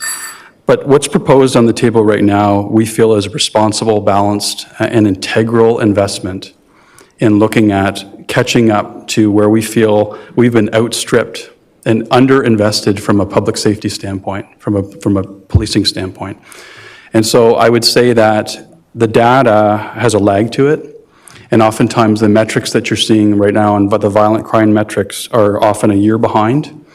And so that's StatsCan data, that's the reporting cycles. So it's hard for us to give the most transparent analysis to show national trends, provincial trends, comparative trends, but also meet the needs that we're facing today and within a one-year budgeting cycle. So those are my comments about some of the pros and cons of a multi-year plan, because I would make this the case today is to say I think that we will continue to see incredible community growth, and the concerns that I've highlighted today from a public safety standpoint, I think we'll continue to be in a response mode where we're struggling to catch up and to even have the deployment capacity to proactively address crime rather than the continual catch-up and response mode that we find ourselves in today. Okay. Another question. Your slide 6, you had some of the priorities, priority 1 versus priority 4 in your presentation. Can you elaborate on what would be a priority 1 versus what would be a priority 4? Yeah, I apologize. So that was the slide that spoke to our dispatching priorities. Mm-hmm. So a dispatching priority would be our most exigent circumstances involving immediate, critical need where someone's facing a life or death situation. So that could be, a violent encounter. That could be a crucial medical emergency where we work in tiered partnership. Some of the priority 2, 3, and 4 is a spectrum. We literally have hundreds of call types. And so the analysis that goes through our call dispatch center, priority 2 could be Could be a violent assault, something of that nature where the perpetrator or the suspect involved may have left the scene. So it's something that requires immediate response, but they've been de-escalated, not requiring lights and sirens. So if I put it in the easiest sense, is priority 1 is lights and sirens, priority 2 is immediate and escalated response. Get somebody there as quick as you can, but there may be a de-escalation in terms of the people available on scene. Priority 3s may be a criminal act, a neighborhood dispute, something that requires police response to mediate in person, and a priority 4 response could be something that requires our least, immediate response, and can sometimes veer to what we have alternative reporting mechanisms. So there's times where we can do online reporting, follow-up reporting that even over the phone through technology, we're finding innovative ways that don't require us to respond in person whenever possible. We're trying to find the most efficient, innovative ways, to find that response mode. Okay, and I just have one more question, just one more question.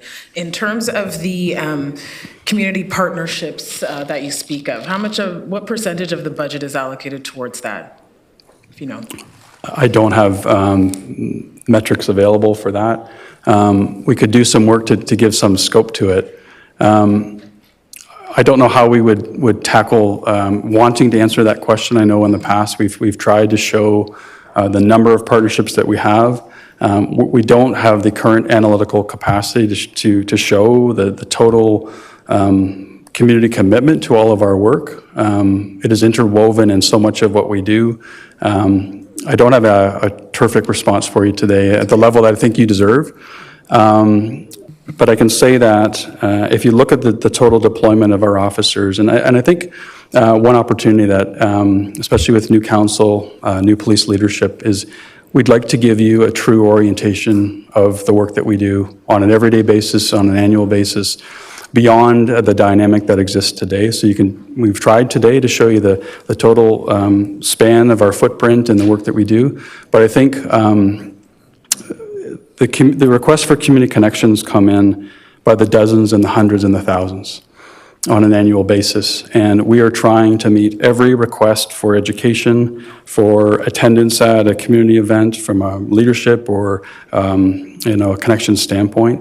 Ultimately, I don't have a viable answer to your question about what proportion of the budget is committed to that community work. It is interwoven in a lot of our everyday work as well. And if you allow, we could look to provide some greater sense from a metric standpoint to what we can acquire. Yeah. It would be good since you stress the community partnerships and involvement so heavily. Thank you. Thank you. Councillor Deutschland.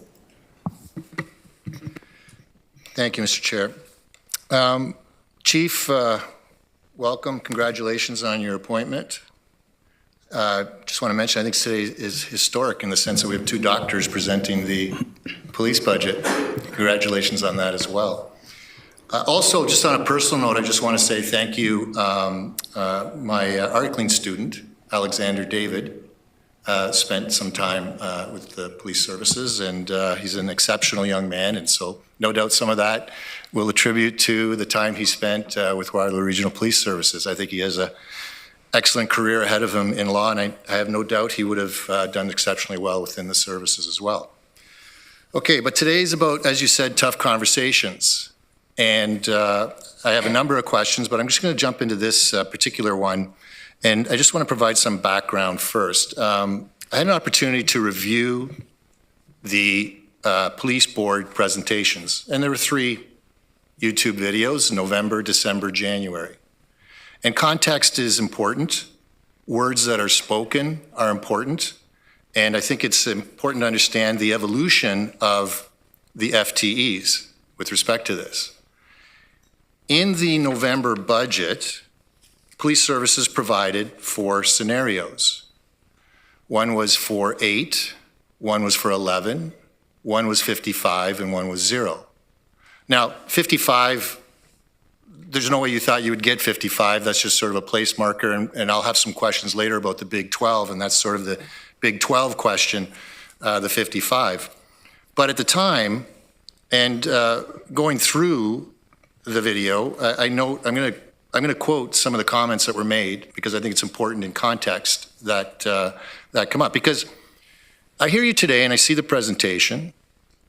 The issues that you note in the presentation, the issues facing our community, the difficulties that policing have, are issues that existed in November.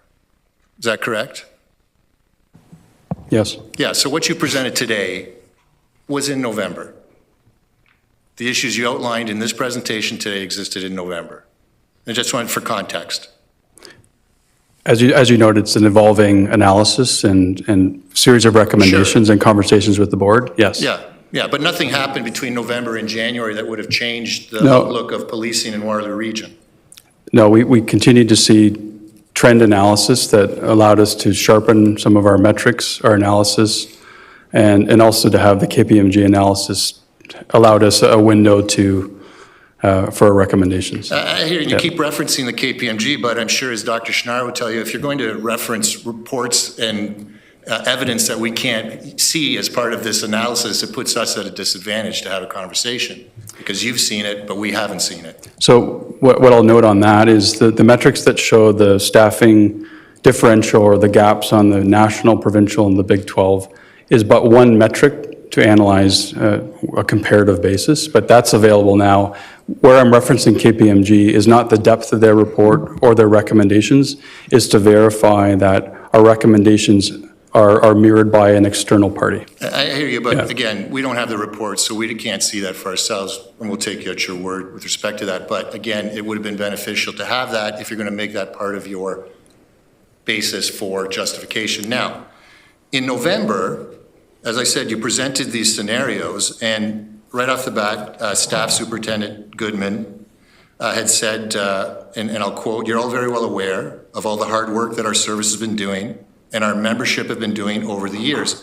And I think this budget presentation, this is the November budget presentation, you're going to hear from Chief Designate Crowell and Kirsten Hand, is very thoughtful and to the point.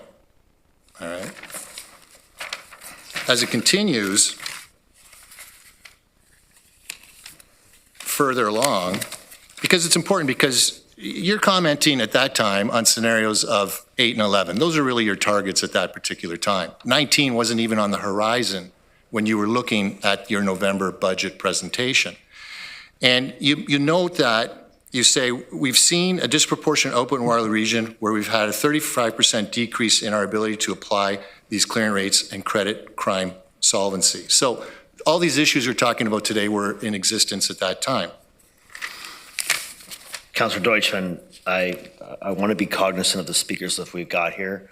I get that you've got contact. Mr. Chair, Mr. Chair, we just had a point of order. We just had a long presentation. If I can't have an opportunity on behalf of the people of Waterloo Region to ask solid background questions with substance, then that's a problem. This is not a cross-examination. This is you being afforded an opportunity to ask questions. I have to put the I question understand in that context. context is important, but questions, I'm going to move on after your next question to the other speakers, and then I'll come back to you. So I'm only asking one question. Well, you've asked like 3 or 4. So those are carry context. on, and we're moving on. So On a point of order, Mr. Chair, we don't need the editorializing. We need the questions. And I would ask with respect that we don't make our delegations feel like they're being cross-examined, that we can do it in a gentle tone and in cooperation with what regional council is trying to accommodate and what police services are trying to accommodate. I think tone is important. Well, point of order, Mr. Chair. I mean, everybody speaks differently. Some people have different backgrounds, and we're just trying to get some information to the point here. I don't appreciate being stifled in my ability to ask important questions on a budget that is 1/3 of the regional budget. I will get to it. I will get to it. I mean, there's no clock on the questions. there is actually. You're a minute. You're a minute. There's 15 a clock. Is that in the rules of procedure that a councillor is limited to 5 minutes to ask a question? I'd like to know the section. All right, so it's section, I'll allow the clerk to... I stand corrected if there is a section. No, I'll allow the I'd be clerk happy to be educated on it. Remind councillors of the meeting question protocol, and then we'll reference that just since you asked. So Oh, hang on, he's looking. Can I continue, or you just No, want we're going to hear from Will first. Okay. All right, so 25-4-1, or 25-3, when a member is recognized by the chair, they shall address themselves to the matter under discussion and shall be limited to speaking to a maximum of 5 minutes. You're now at 7, and you've asked about 3 or 4 questions. I've given you some latitude. Ask your questions, we're moving on. Okay. So, Chief Crowell, you supported the FTEs of 8 and 11 at that time. You thought that was appropriate at the time that that presentation was made. I haven't gone back to analyze the dialogue since that session, but we provided a spectrum of opportunity between a minimum growth of 8 all the way ranging to 55. That was the purpose of how we presented the scenarios in that meeting. But the 55 you didn't expect to get. You just got 35 the year before, correct? It's an ongoing, evolving dialogue. We're providing the range of options to our board, which led to a very fruitful discussion in terms of receiving direction from our board, which led to us actually articulating our needs. And if I'll be frank, that was a period of transition and growth for us. And I think I have a habit of sometimes being too polite. And I think we were being polite at that point and didn't put forward a needs-based analysis based on the metrics that were available to us that were continuing to evolve at the time. And through dialogue, through continued analysis, we sharpened our recommendations to actually articulate the recommendation that's before you today. Well, Councillor Crowell, all I'll say is, and then move on to the next question, and I'll go back on the list, but your dialogue is not that at all. Your dialogue was supportive of that completely, and that you felt 8 and 11 was fine, and the board basically pushed you to go higher. And I'll talk to more of that after. Thank you. Councillor Urbanovic. Thank you very much. And Chief Crowell, let me begin by saying thank you for your presentation, for coming in today, for your thoughtfulness, and quite frankly, for being willing to take on this role at a time when it's not an easy role to take on. And it says a lot to me that in your case and in several of your predecessors, we were able to promote people into the chief role from within our own leadership. And I think that says a lot about the organization and the culture that's been developed. And I also want to thank the rest of the senior team and the police board for your work, as well as all of the women and men of the department who I know day in and day out are dealing with very difficult and real life things. And I think we only need to look at the statistics here to understand that, and quite frankly, to be concerned. I guess my first question that I want to touch on has to do with the notion of upstream investments versus policing investments. Because so often I'm hearing people talk about them that it's one or the other. And my experience would suggest to me that in fact it's not. It's in fact both. That there is a time when upstream needs to happen, when upstream needs to lead, and there's another time when, quite frankly, the police have to lead because of the circumstances. And so I'm wondering, do you share that view, and how that relates to a growing community and some of the challenges that we're dealing with? I mean, one of the things that goes along with that in my mind is we're a fast-growing region, but we're also geographically a long region. And as I understand that also has impacts in our area that maybe others don't face, because we sort of have a crime linkages that happen from the north and some that happen from the south. And so that creates a level of pressure that the stats, I think, are speaking to. So I'm wondering if you can talk about that. Thank you very much, Mayor. Thanks for your kind comments. And I think some of my response was encapsulated in my closing dialogue. I try to be thoughtful about our and my sincere belief that needs to be a dual, simultaneous investment. And I think our community has a lot to be proud of. I try not to speak of other agencies, decisions that are made at other tables. But when we look at the investments that our region this regional government and council has made for some of those incredible organizations, solutions, and there's a spectrum of social determinants of health, wellness, investments that have been made. I think we should be very proud of that. I think the opportunity lies in the legislated and mandated community safety and well-being framework that has been developed. And I believe in frank, tough conversations, and I wear my heart on my sleeve, and I've had some dialogue as to say that plan was developed at the height of 2020. It is ambitious. It provides a roadmap to the crucial reconciliation, anti-racism, equity, large-scale, long-vision safety work that I think we all believe in.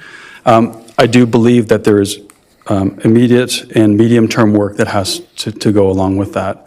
And our commitment is trying to find the balance through a partnership perspective. Like, we have real violent crime and operational necessities now that we feel at times, challenged by. So when I make these statements about looking for partnerships with our hands extended, looking for viable solutions, what I will say is that there's been a lot of talk about the police, a lot of talk around us, but not a lot of talk with us on this front. And we'll own that. We'll own whatever barriers that have existed to find those viable solutions.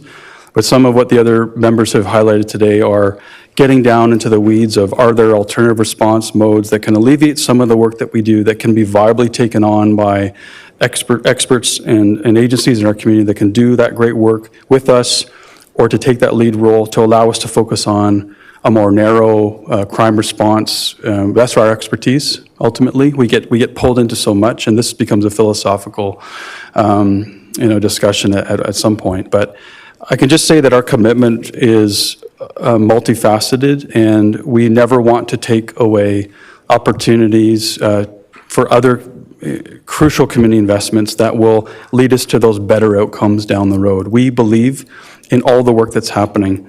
But I would say there's still opportunity from a partnership perspective on the work that has to be done today. We're gravely concerned by some of the trends that I've highlighted today, not to be alarmist and not to instill fear amongst anyone. We're grappling with youth-related crime.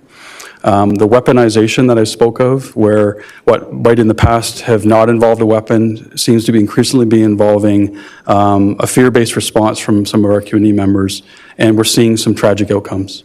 So I don't know if I've captured the essence of what you're asking, but I wanted to reinforce is that we, to the best that we can as a society, need to continue, I would say, simultaneously investing in upstream social determinants of health and wellness programming, but also investing in critical policing and public safety infrastructure with as much a consensus as we can muster.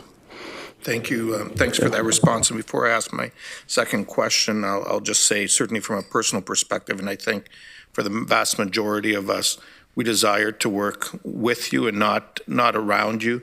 In fact, this community often refers to the barn-raising spirit of this community. We raise barns by working with each other, not by around each other. The second point I want to make is maybe for some additional data, if it's available, which I think speaks to some of this. I know you talk about officers per capita and so on, but one of the things I didn't see in the presentation is dollars per capita in terms of how we're doing in comparison to other areas, and so that's the one. And the other one is, and you touched on it in the things you spoke of, but the impact on those affected by crime. Because I think we can't lose sight of that as decision makers. It's easy when we talk about all this in generalities, but every single one of those statistics involves not one, probably not even 2 or 3 people, but probably 5, 10, 20, 50 people that are impacted. And so I think we need to understand it in that context. And I don't know if there's any data or work that's been done either by our force or others to understand that, but I think that's important, because when I look at shootings, what's the impact been on the broader family? What's the impact been on the broader community? When I look at robberies, At one point I had many years ago a B&E. I can tell you how I felt, and I can tell you how my neighbors felt afterwards when they learned about it. And so I just think that is important as we contextualize the work and the investments that are being requested. Thank you. Were you able to pull up? Okay, to your first question, I think about the dollars per capita. I did reference that MBN Canada, so the Municipal Benchmarking Network report. So thank you was not included in our material. Do you want to come speak to it, or are you able just to?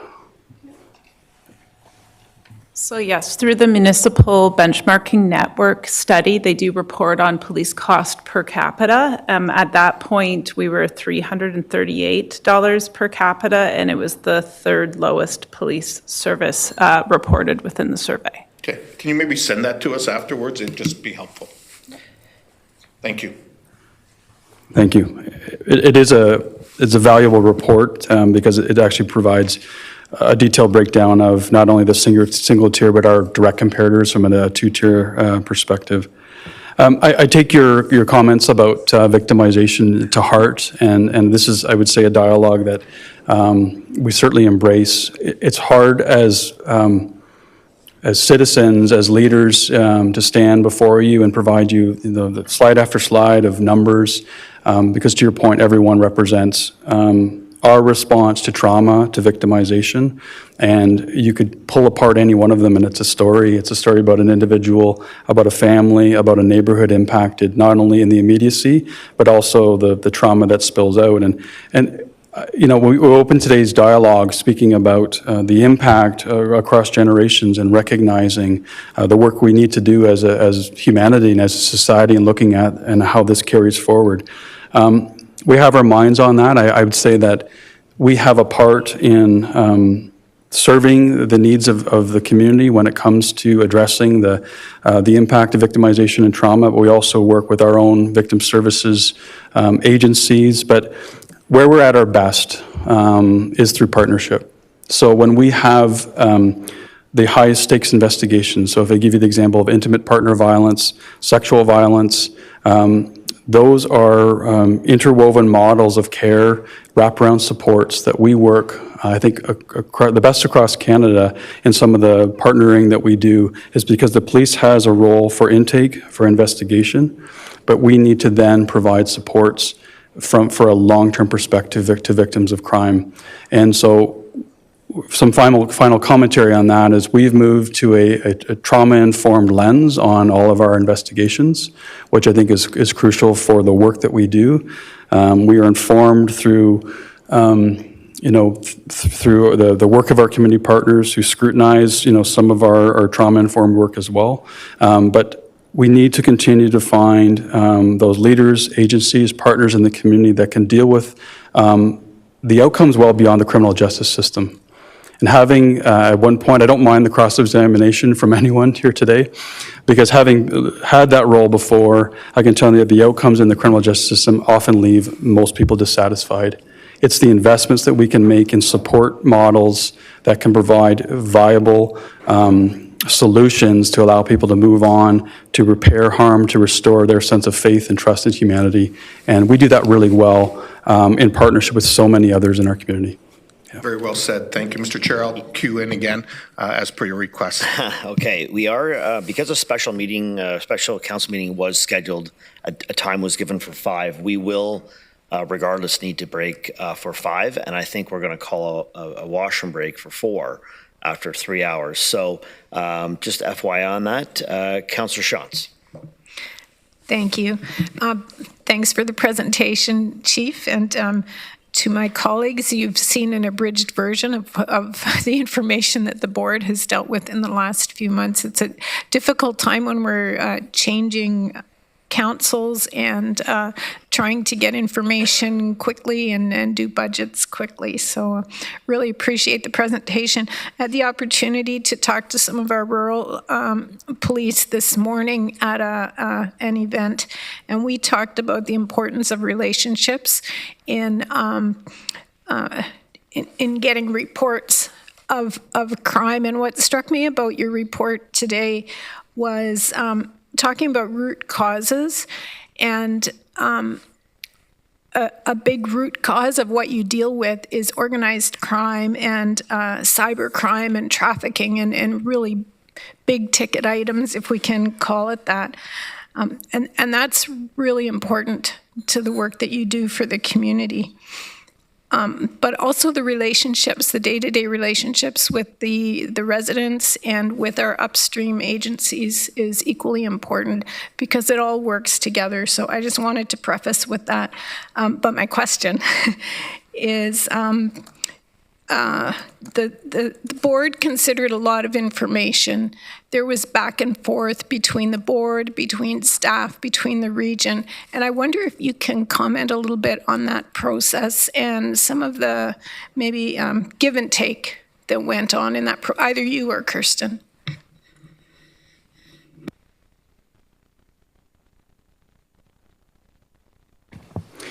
Just so I can have some clarity in terms of, can you maybe just clarify exactly what you hope to for us to answer to? Yeah.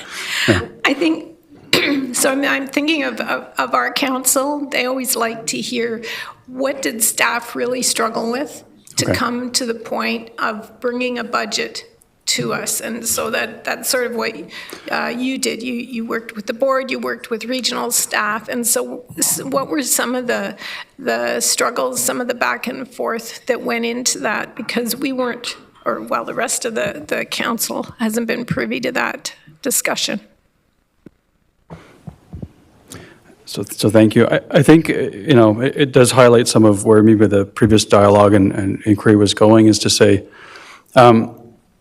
we're learning how to communicate our needs, to the public. So we're relying on, sometimes it's a lag of data that we're acquiring even through our internal metrics, is to look at what's the true scope.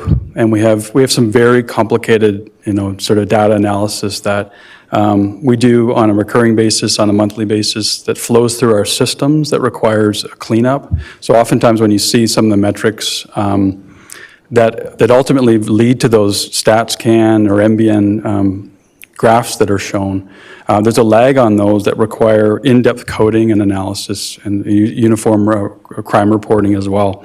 So sometimes our awareness of trends is not where we'd like it to be. And so when it comes to grappling with providing recommendations, and I mentioned leadership transition as well, I think we've been evolving as a community on trying to find the right balance of what's a responsible and balanced request that will not upset the apple cart for our community, for the needs of all these social investments that are required. We were looking at our annual percentage of the regional tax levy, and it's not a comfortable place to say this is where we've been, therefore that's where we need to stay. But within the 32% range, which has been, I think, a 10-year commitment, is to say this is where public safety in Waterloo region has been for a decade, which is proportionate to other jurisdictions across Canada, across Ontario, allows us to say where are our highest priorities. And so our recommendations are based on our highest needs, where we're seeing the highest victimization and true impact on individuals and the highest volatility and risk that we see in the community. So intimate partner violence, sexual violence, and our frontline response to address the violent crime swells that we see, but also looking at the impact of our membership as well. And I anticipate that there'll be future dialogue about the impact of our members. Some of the workload analysis that came to us as well, I've mentioned about being in a reactive mode, and even there's questions about our commitment and our ability to engage through meaningful connections and relationship building. Our members are now, they're frontline members, their vehicle is their office. They're overwhelmed by a tsunami of digital evidence and important report taking and reporting that they do. But the call-to-call nature of their deployment now leaves them reactive rather than proactive. So we would like to see our officers if we can keep up with growth, if we can keep up with the demands that we see that we're facing every day, move to more some of that proactive, trust-building work that we think has the potential for crime prevention. And I know that's a big word and a big concept, but how do we move from reactive to proactive to preventative in partnership that's truly effective, truly accountable, and that can make a real difference? So those are some of the dialogues from a metric, values, and partnership basis that has led to the evolution of our request here today. Thank you. So just want to remind folks again, we actually still have the capital portion of the budget to discuss today, and special counsel at 5. So just trying to keep everybody cognizant of those times. Councillor Erb. Thank you, Mr. Chair. Thanks, Chief, for the excellent presentation. Thanks to your colleagues here and especially the team on the ground for the work that you're doing to keep our region safe. Thank you. I had 2 questions. One was on the effects of crime on the general community, and so you'll be happy, Mr. Chair, that I'm not going to ask that question because Councillor Urbanovic did, and I appreciate your response. The second question, though, is on the hires of police officers. So I think last year the number was 35. If I read the slide right, you hired 19 to date. My question is, if the number is 35 and in a given year you have people, officers resigning, people retiring with the attrition rate, what's the net gain for the police services in a year after, say, the 35 or the projected 19 for 2023? Thank you, Councillor, for your comments. And I'll do my best to address some of the complexity of our talent acquisition. This is something that the world in Canada and Ontario is facing across sectors. So a couple points of context. So 35 authorized growth was provided last year. So that was in September and December that the funds were available to us. That was our targeted hiring last year was a potential for 17 and 18 in those calendar portions of the year, which lines up with our 3-class opportunity with the Ontario Police College. So we hire in batches of officers who we then hire in short order and then try to move them to the Ontario Police College for what becomes months and months of transition and training. We fell into a talent gap, talent acquisition gap during those 2 phases where we were really strained as other services are across Canada, across Ontario. And so we've launched a multi-pronged strategy from a talent standpoint to streamline every single element of the processes that we have right now, to look at our short, medium, and long-term outreach and mentoring to provide a funnel of applicants to us, and also looking at our total sort of branding and outreach, because we're competing with the same police services across Ontario for the same small pool of talent. And what used to be hundreds and thousands of potential applicants at our doorstep has now been cut in half. And what we're seeing is the readiness and the quality of the applicant, has diminished in terms of those who are prepared to meet the high standards that the community expects for new officers. So I would say the funnel has shrunk and narrowed considerably, and we're now in direct competition across Southern Ontario for the same pool of applicants. So we have struggled I don't have the metrics today for how many we've hired from those that late stage of last year. We've also launched an experienced officer program where we're trying to attract professionals in policing who live in our region or close to it that work for other agencies, and there's a talent swap that's happening across Ontario right now like we've never seen before. We have officers in our region who work in the GTA and beyond that we know would suit us very well here, that can hit the ground running. So the opportunity that we have before us right now is trying to attract a responsible pool of talent for new hires, experienced hires, and where we're optimistic that we can potentially play catch up here is We've done the analysis on our total annual attrition for this year and the next 3 or 4 years, and we're not going through some of the huge swells of ups and downs where we have mass exodus of anticipated retirements and resignations. We're actually heading into a low attrition landscape. We hope to allow us to catch up. And when that can happen, that allows us to have a really balanced analysis on our performance and on meeting community expectations, and then so we can have a true conversation here rather than from a deficit perspective, us always trying to catch up as well. So it's a lot of moving parts, and our windows of opportunity are structured in coordination with the Ontario Police College and our teams who are trying to find the people that we need to fill our ranks. Thank you. So the attraction of talent, as we've been, it has been shared with us from a total organization, is experienced by you as well. And I think the multi-year strategy that you have developed makes sense given the realities that you're living with. Thank you. Thank you. Councillor Wolf.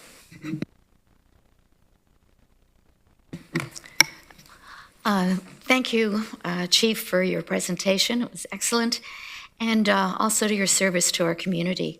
I must admit that after seeing your report today, my eyes are opened to the increase in criminal activity in our community.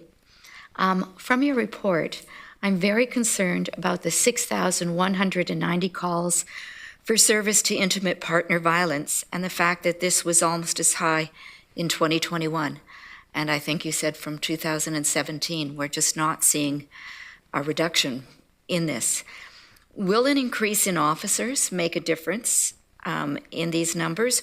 Or what do we need to do, or where do we need to invest to see a reduction? Thank you. Thank you. Thanks for your kind comments. And I know Deputy Hilton will be happy behind me because I actually remember the important part of this response. So there's one slide up there that showed us with an Caribbean delegation from Caribbean nations who were here looking at best practices. And they toured across Ontario, had a view across Canada from the Monk School of Business. And the feedback that we had at the end of that was that the Family Violence Project in Waterloo Region remains the gold standard within Ontario and within Canada for how we provide wraparound supports for victims of family violence and intimate partner violence. So that partnership that we've had and established in 2005, 2006 continues to provide incredible service to victims in this regard. Where we're looking to invest is not only just from the investigative response mode where we're doing great work, but as a community, we need to pivot towards our early intervention approach. So we have some small investments within that team right now that is looking at high-risk scenarios for those who, through community partners or through us, are articulating concerning cycles of violence within their families. This stuff, has been academically rooted for decades. As we know, and we can almost move towards a predictive approach on intimate partner violence, as we know that there's volatility and risk indicators within relationships, within households related to stress, related to so many things that we can provide supports, we can provide opportunities, we can provide intervention approaches to allow families, those in relationships, a better opportunity so that things don't spill over and they don't turn to some of the tragic outcomes that we face today. So it's not only the immediacy of our response that we're seeing about the year-over-year, either sustained or increasing growth in intimate partner violence, but I highlighted the homicides that occurred as well. Those are the most tragic outcomes, and if we, I believe, as a community, can continue to invest in early intervention approaches, which is complex, and it requires true partnerships across sectors, especially with the diversification of our region, looking at new Canadians, breaking down barriers of response, breaking down barriers where people feel they have opportunities that may not involve the police for early intervention in their stressful lives and relationships. I believe as a community we can do better to tackle the issues and the concerns that we all face. Yeah. Thank you. Councillor Salonen. Thank you very much, Chair, and thank you, Chief, very much for joining us today. I have to laugh, Councillor Wolf, because I was kind of going to go the same angle, but on a different topic. I was wondering, are we making the right investments, and what kind of investments are you looking for to be able to help address specifically crime out in the rural townships? Being a rural mayor, I know that we have increase of crime, but granted, especially after your presentation today, there's a lot more higher priority crimes going on that need attention and focus. But for example, I have one community couple. They are in their late 70s. Their house was broken into, things were stolen, and they're so shaken by the incident that they're now looking to move, and actually relocating somewhere in Wilmot's not looking like it's viable for them. So I'm starting to lose people due to that. I'm curious on your comments on that. Thank you. And having Mayor Shantz aboard, the rural perspective is always at hand, and it's a valuable and important one. So we're looking at this from a few lenses. So where we're challenged is, we often remind people is that the geographic expanse of Waterloo region is larger than the city of Toronto. So obviously not the density, but the kilometers that are traveled. So when we look at our citizen-generated calls within the rural townships, the numbers are quite low, but it just takes, one day, one night, one opportunity for, whether it's property crime, whether it's violent crime, to be the opportunity that is unfortunate. So from a crime suppression standpoint, we have a number of teams that are looking at prioritization for things like break-and-enters, for thefts, from vehicles, vehicle thefts themselves. So many of these, whether it's organized crime that's operating throughout our region, coming into our region and delving into any of the neighborhoods that you take care of, there's still a lot of work to do to find the right mix of urban-rural deployment. And we have some plans that we're still working on to sharpen what that looks like. But even beyond what you mentioned from a crime in the rural township capacity, I highlighted earlier about the concerns that we have from a traffic safety standpoint as well. Because the vast majority year over year of our serious impact collisions, serious injury collisions, and our fatalities are actually typically 60% on rural roads because people are taking liberties. So I think there continues to be an opportunity for our region to look at investments in automated speed enforcement, looking at our continued citizen-driven and data-driven analysis on how we do the road safety enforcement. But I would say that where crime knows no boundaries across, say, Ontario, there's nothing stopping those who are looking for opportunities from coming into any of the townships. And we have our lens on that right now when we're looking at prolific offenders, prolific offenses, and we don't discriminate because the bulk of calls happen to be within the urban centers, and that's where we deploy. This is one of the biggest challenges that we face as a service, but is our commitment to all of our rural constituents and all of our rural representatives is that we want to find the right balance, and so that no one in this region feels disadvantaged from a service standpoint, from a safety standpoint, and this requires constant feedback and constant learning from us on how we can do better. Yeah. Thank you. I really appreciate that thoughtful response. And then one more question. I was just wondering, I know mental health was mentioned and well-being was mentioned a lot in your presentation. I'm curious if you could speak to what in your budget addresses your actual officers and forces and their mental health and well-being, because we know it's a high-stress job. They face a lot of things that luckily the common person doesn't need to. So I'm curious about what resources are being allocated to that. So I believe of the 19 requested, we're only envisioning one additional FTE, support for our what we call the wellness unit.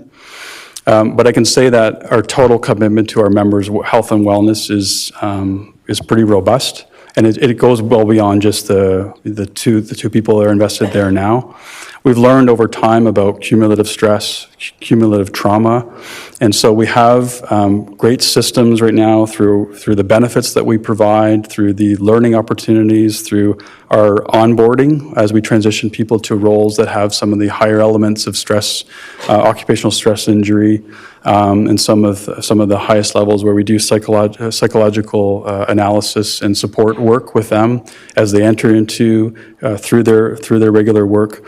And so this is done in great partnership and great investment, and through our association as well as, I say there's a greater awareness of the total cumulative stress and trauma of frontline emergency work across the board. And so the request within the 19 is only one additional support for that unit.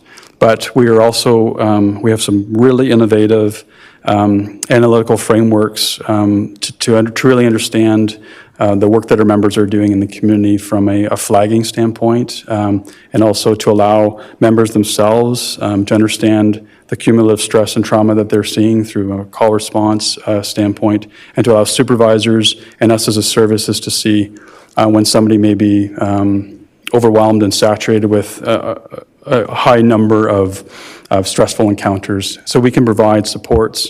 And just my closing comments are, we are a resilient public service.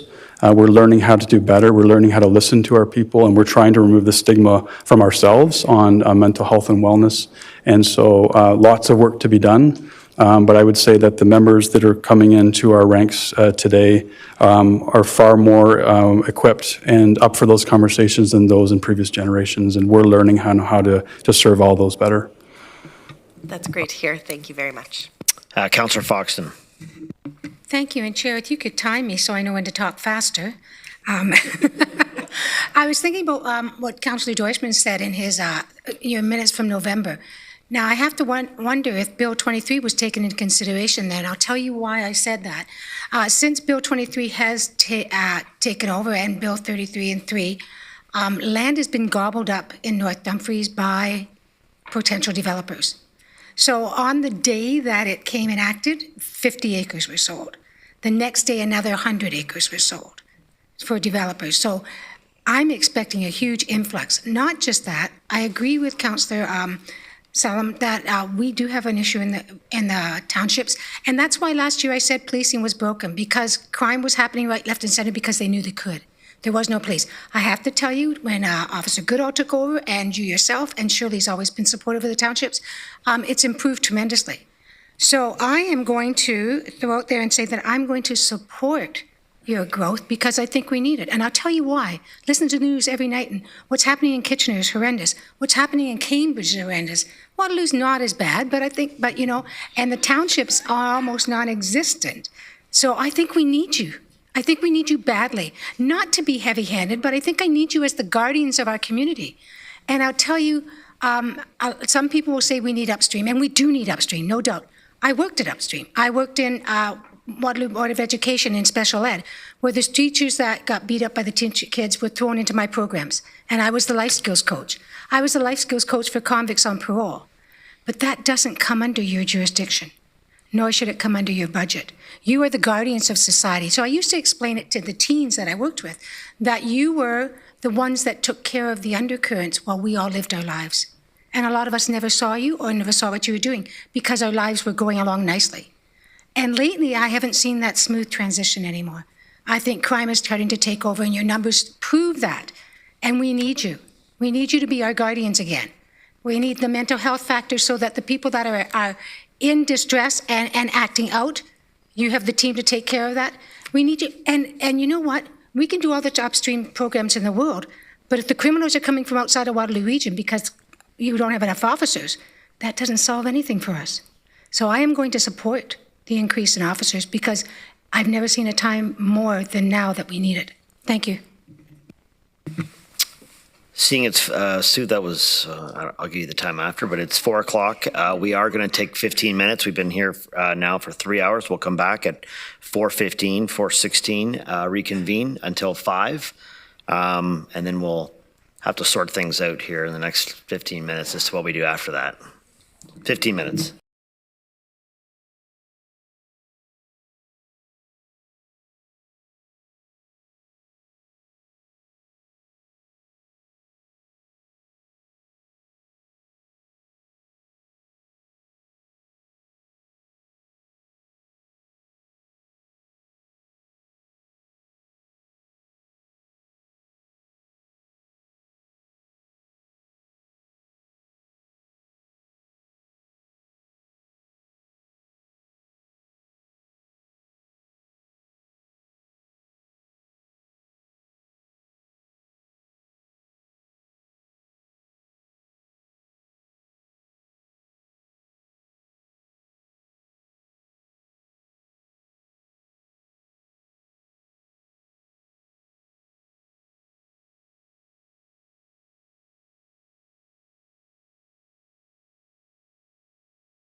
Chair Redmond. Chair Redmond, you're up. Thank you, Chair Harris. And thank you for the break. I think this has been a really, really important presentation. And I think it's been referenced in passing, but there was a piece of legislation that came out of the Solicitor General on community safety and well-being. And I raise that because our community, led by the leadership at WRPS, as well as Region of Waterloo and community members, really looked at a whole of community response on how we continue to be safe. And I know that we've already referenced Mr. Schelling did adequate and effective police services, and we recognize that needs to be done with the whole community. So I really think it's important that we're looking at the challenges for us to be a safe and conclusive community that is not an either or. It's not fund the police or invest in upstream funding, but it's yes and. And I would tell you that it's wonderful to see the continuity of the leadership of WRPS and Deputy Hilton and former Chief Acting Chief Goodman, as well as all of my colleagues except Ian, who's out of the country, from the WRPS board, to show the kind of support and commitment that we have to making sure that we continue to provide effective and adequate policing. Chief, one of the things that's come out really is the number of new uniformed police officers. And it's one KPI, but it's not the only one. And it strikes me that we're dwelling on that probably a little bit more than we need to, because we do have 360,000 or 630,000 people who are depending on us. And I know that we're also competing with the Big 12 and looking for recruiting. Part of our complement is also retention, and I think it touches on some of the questions that my colleagues asked earlier. Can you just talk a little bit about the number of police officers that are hired and the impact that that can have on our current WRPS uniform officers and their well-being? Thank you, Chair Redmond, for your comments and support. There's certainly, I recall through the 3 budget sessions we had, with our board, is there was one delegation, and that was from our WRPA President, Mark Eagers, and he spoke to the notion of member workload, burnout, the churn of the job. So his appeal was, at the time, in which we fully support, because we're trying to come together on issues of workload analysis, and also the investments that we're trying to make together thoughtfully and responsibly, is on the impact that it does have on the overall member wellness and well-being. And so when we provided some metrics today from the MBN Canada data, which showed officer workload being higher in Waterloo Region, this is just one metric that demonstrates a considerable churn that happens with the workload here. So when you start to marry some of these data points on officer to population ratios, workload analysis, case clearance, the impact that we can have with, we think, is a responsible, balanced influx of officers to try and meet some of the growth issues we face today. It can have a significant morale boost for our members when they know that the community that they seek to serve and protect every day feels they're investing in critical infrastructure. And so there's been a great awareness of, I think, from an attraction and retention standpoint, where we stand compared to other jurisdictions where they may not be facing some of the growth issues that we are. And so we know that some officers are making life choices to migrate to what might be a different style of policing that is less intensive, that has maybe different workload demands. We're not seeing any exodus from Waterloo Region, but I can tell you from an attraction standpoint, we often hear about the choices that people have where they can walk in probably to any police service as long as they're in good standing and fit for duty. And we want to make this an attraction point for all talent in policing and beyond. And thank you. And one other comment that has been made through this process, can you talk just a little bit about the kind of relationship that WRPS has with this staff? And I'm thinking specifically, because we're looking at the budget with Craig Dyer and his department on an ongoing basis, some of those discussions and that the services that you provide not only to the region but also to the area municipalities through those discussions? Thank you, Chair Redmond. Having had the opportunity in my previous role as Deputy Chief of Administration, having worked very closely with CAO Lochner and the corporate leadership team, I'd say that we have a strong relationship with our regional and municipal partners, is to look at community priorities broadly, trying to match the efficiency of the back end of the work that we do, from a finance standpoint, and credit to the experts that we have here through Kirsten Hand's leadership and so on. I think we work very well, is trying to have a total society-wide lens on all the issues that we're talking about today.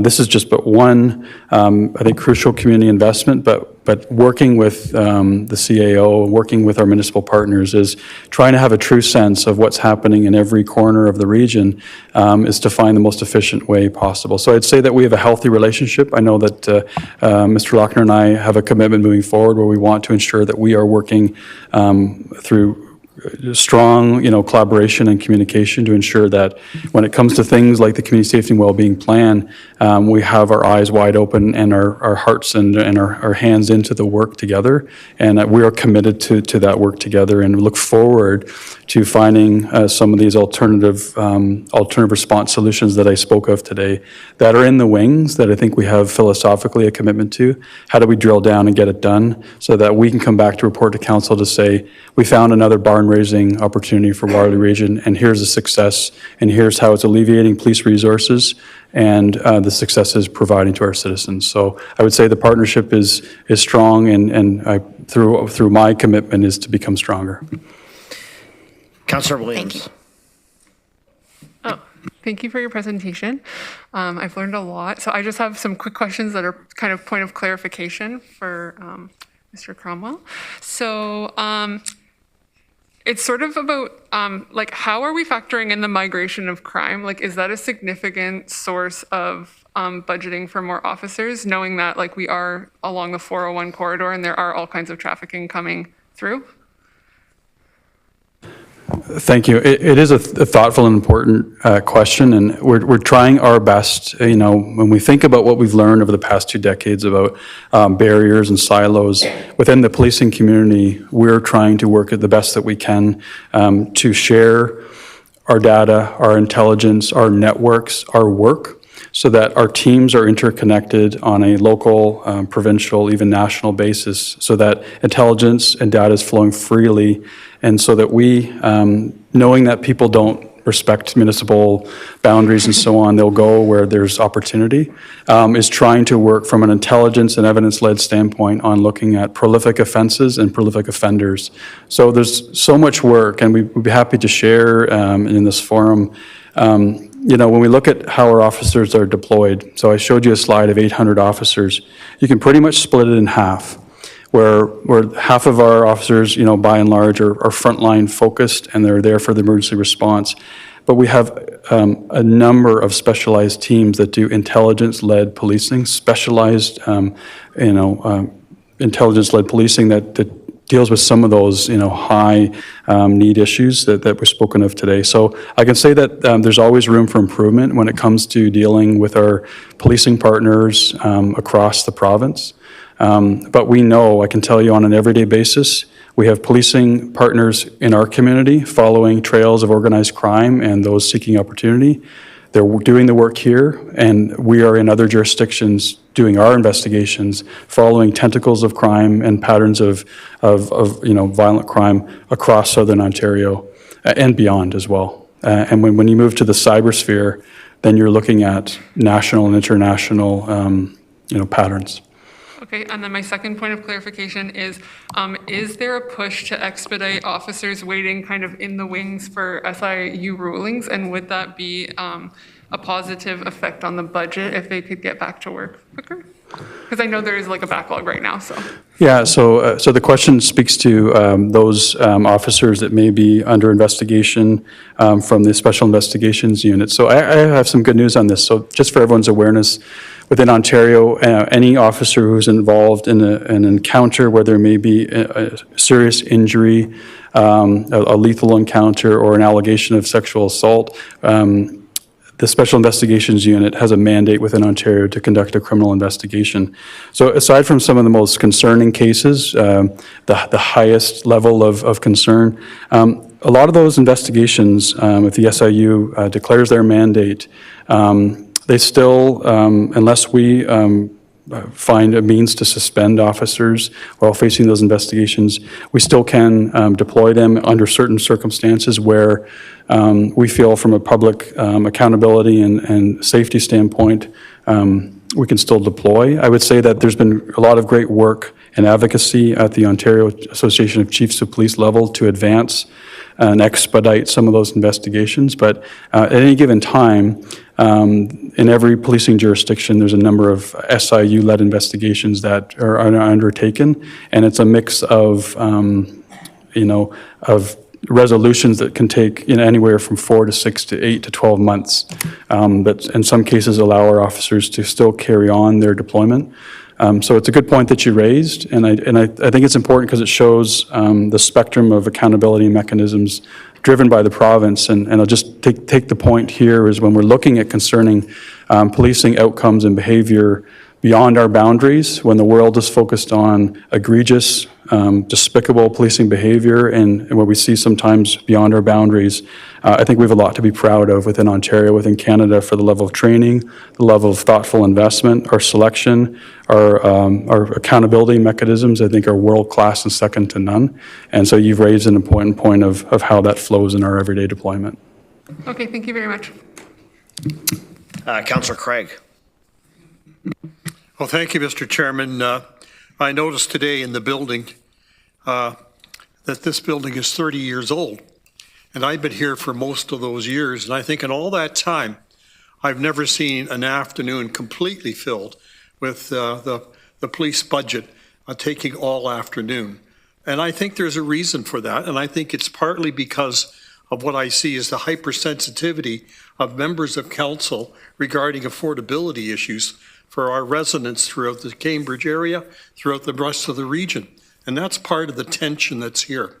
And I think that's explains some of the things that are happening. I do have a question, but I want to point out, in my wanderings around the community, when I had a few years off to think about things, and in my wanderings during the election, it was very clear across the city of Cambridge, and I believe the mayor will support me on this, that policing was a very high priority, if not the highest priority. And people want the police in their neighborhoods, they want them responding to the crimes, and they want to feel safe in their communities. And I think that's an important aspect of of the police budget. I am not prepared to compromise the police budget for other issues like upstream things that need to be looked at later on. I think those are two different silos. The police budget is one, and if we have upstream concerns, that's another budget, and I am prepared to look at that and support different aspects of that. And I think that's important. The preparation of budgets that I've been involved in don't always remain the same when they come out publicly. Sometimes the staff will ask for too much, and sometimes politicians will ask to expand the staff recommendations. That's just part of the process. I think it's an important part of the process too. But I think finally, let me just say this, Chief, if I may, and one final thing, it's the morale, I think, of the police force that I think is ultimately very important in these discussions. And I think having more officers on the beat and having a regional council supportive of a budget that's going to help policing in general is a morale booster. I'm not happy about a number of comments in the community about, quote, defunding the police. That's really an attack on the morale of individual officers and the police force in general. And I don't support that whatsoever. And finally, I'll get to a question, Chief, if I may. You've talked about robberies and guns and gangs and school violence For you in particular, what particular thing really comes to you that really upsets you about what you're seeing? Thank you, Councillor Craig, for your comments and thoughtful question. I would just highlight, I think, one thing about the here and now, and then I think where we need to go, I'll use the word pivoting, to the future, is from a crime suppression standpoint, our top priorities with Deputy Hilton and all the teams that work under her operations and command. We're really focused on the shootings, the robberies that we've seen, the break-and-enters, and the proliferation of violence in terms of the weapons. So I don't need to bring those metrics back, but I think that the sharpest concern that we have right now has to do with our youth-based occurrences. We're trying to get a handle on an analytical framework that allow us to track those incidents that are in and around schools, so we can understand what has changed since we've changed some of our deployment models, and that's a whole, I believe, community conversation for us to have. But I think we feel that we have an opportunity, but also an immense challenge right now on seeing some of the youth-based violence that is showing itself in some of those metrics on crime severity and so on. And that's our responsibility, is to find a new way of engaging with youth, is to build that trust, to provide opportunities for them to work with us on the larger issues of community safety. So I would say, to answer your question more pointedly, is that's the opportunity as we look to build all of our crime suppression responses. I think that some of the conversations we're uncomfortable having as a society and a community sometimes has to do with the online exploitation, which I highlighted earlier. We talk about online exploitation, but I mean, we're talking about child sexual offenses that are happening online, the luring, the proliferation of child pornography. We now have generations now who are growing up with cell phones in their hands, and so the way that they communicate and the way that they dialogue and intersect through life now is a whole new world. And so the vulnerability for whether it's young people through that sphere, but also our senior citizens who are victimized on a recurring basis through online fraud, which is global in reach but local in impact, is significant. So I've highlighted, the youth-based violence, the online proliferation of child exploitation, and also how seniors are being victimized in our community. And so these are some of the egregious, concerning trends that we are committed to as a team to take on because we think our community needs and demands it. Yeah. Thank you, Councillor Craig. I have Councillor McCabe. We're starting the second round of questioning for folks. So, Councillor McCabe. Thank you. Through you, Chair. Sorry, you don't have to turn my video on. Sorry. So, Councillor Craig just referenced some of what he described as tension with this, and the length of time, the number of questions we have, and this is maybe the first time that he's heard that this has taken sort of the whole afternoon. But I think that's a good thing and a healthy thing. I think that yes, there is very much the affordability piece that's very top of mind for I think everyone around the council chamber, and certainly our senior staff, certainly myself. But I'm also very mindful of there's a lot of new voices around the table too, and questions that we have, and through questions that community, our people that we represent are looking for information and looking to us to ask some of these questions. And so part of where I'm struggling a little bit with today's discussion is that I feel like there's a lot more questions that I have. And so I guess part of the process is what I'm struggling with, like the fact that this is sort of one time that you're in front of us right now, where we have an opportunity to ask questions, and we're asking questions about a budget that's really, it's like a pass fail. Like we don't really have a lot of latitude to say, go back and sharpen your pencils like we do to staff across the rest of our public service, to say, we know our region's growing. We know there's more demands on the police, but there's demands across our services. We're not in a position to, add 18, 19 or more staff positions. I'm not disputing the fact that the number raised. I would have liked to have seen some other numbers in there as well to then talk more about some outcomes and and maybe what your changes you're seeing that you're implementing, particularly around some of the diversity, equity, and inclusion issues that we have. So I know you've provided a lot of crime statistics, but I think what would be helpful for me, as I said before, is like the KPMG report that you're basing a lot of this on. I think that's something that we should see if we're going to be ultimately asked to approve or not approve a budget of this, but this type of increase, and it's a third of the entire regional budget. I really think we need more information and different type of statistics so that we can, ask the questions that our citizens and our residents are wanting us to ask with the and making decisions with the best information possible. So part of it, that's where I'm struggling with today. I appreciate the work that the police do. Obviously, if they're an important part of our public service sector, but it's a challenge when that I'm sure you can appreciate that the police board has basically approved the budget, brings it to us to, and like I said, we have sort of this pass fail, which just puts regional council, I think, in a really difficult position. So I don't know if you want to respond to that at all. I know that's not a question, but a comment. But I just want, people who are listening and my council colleagues to know that's where I struggle with this budget, this request that's on the table before us, and the process that's around it. When I know the needs are so great and so high across the entire region, across our entire public service sector, at the local level, at the city of Waterloo, but also at the regional level as well. A point of order again, Mr. Chair, to be consistent. We just had 4.5 minutes here and no question. And if we're trying to move things along, we have to be consistent.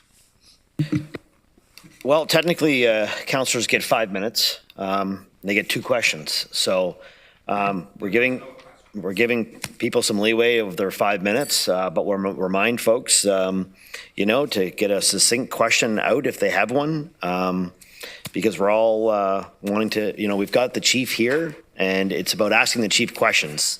The chief. We can further debate the dialogue on the 8th of February, but I'm going to move on. So, Councillor Deutschmann. Yeah, thank you, Mr. Chair. Just before the time starts, just point of order, there's nothing in the rules that say it has to be a question in the 5 minutes. So perhaps Councillor Erb could take a look at section 25 and apprise himself of that.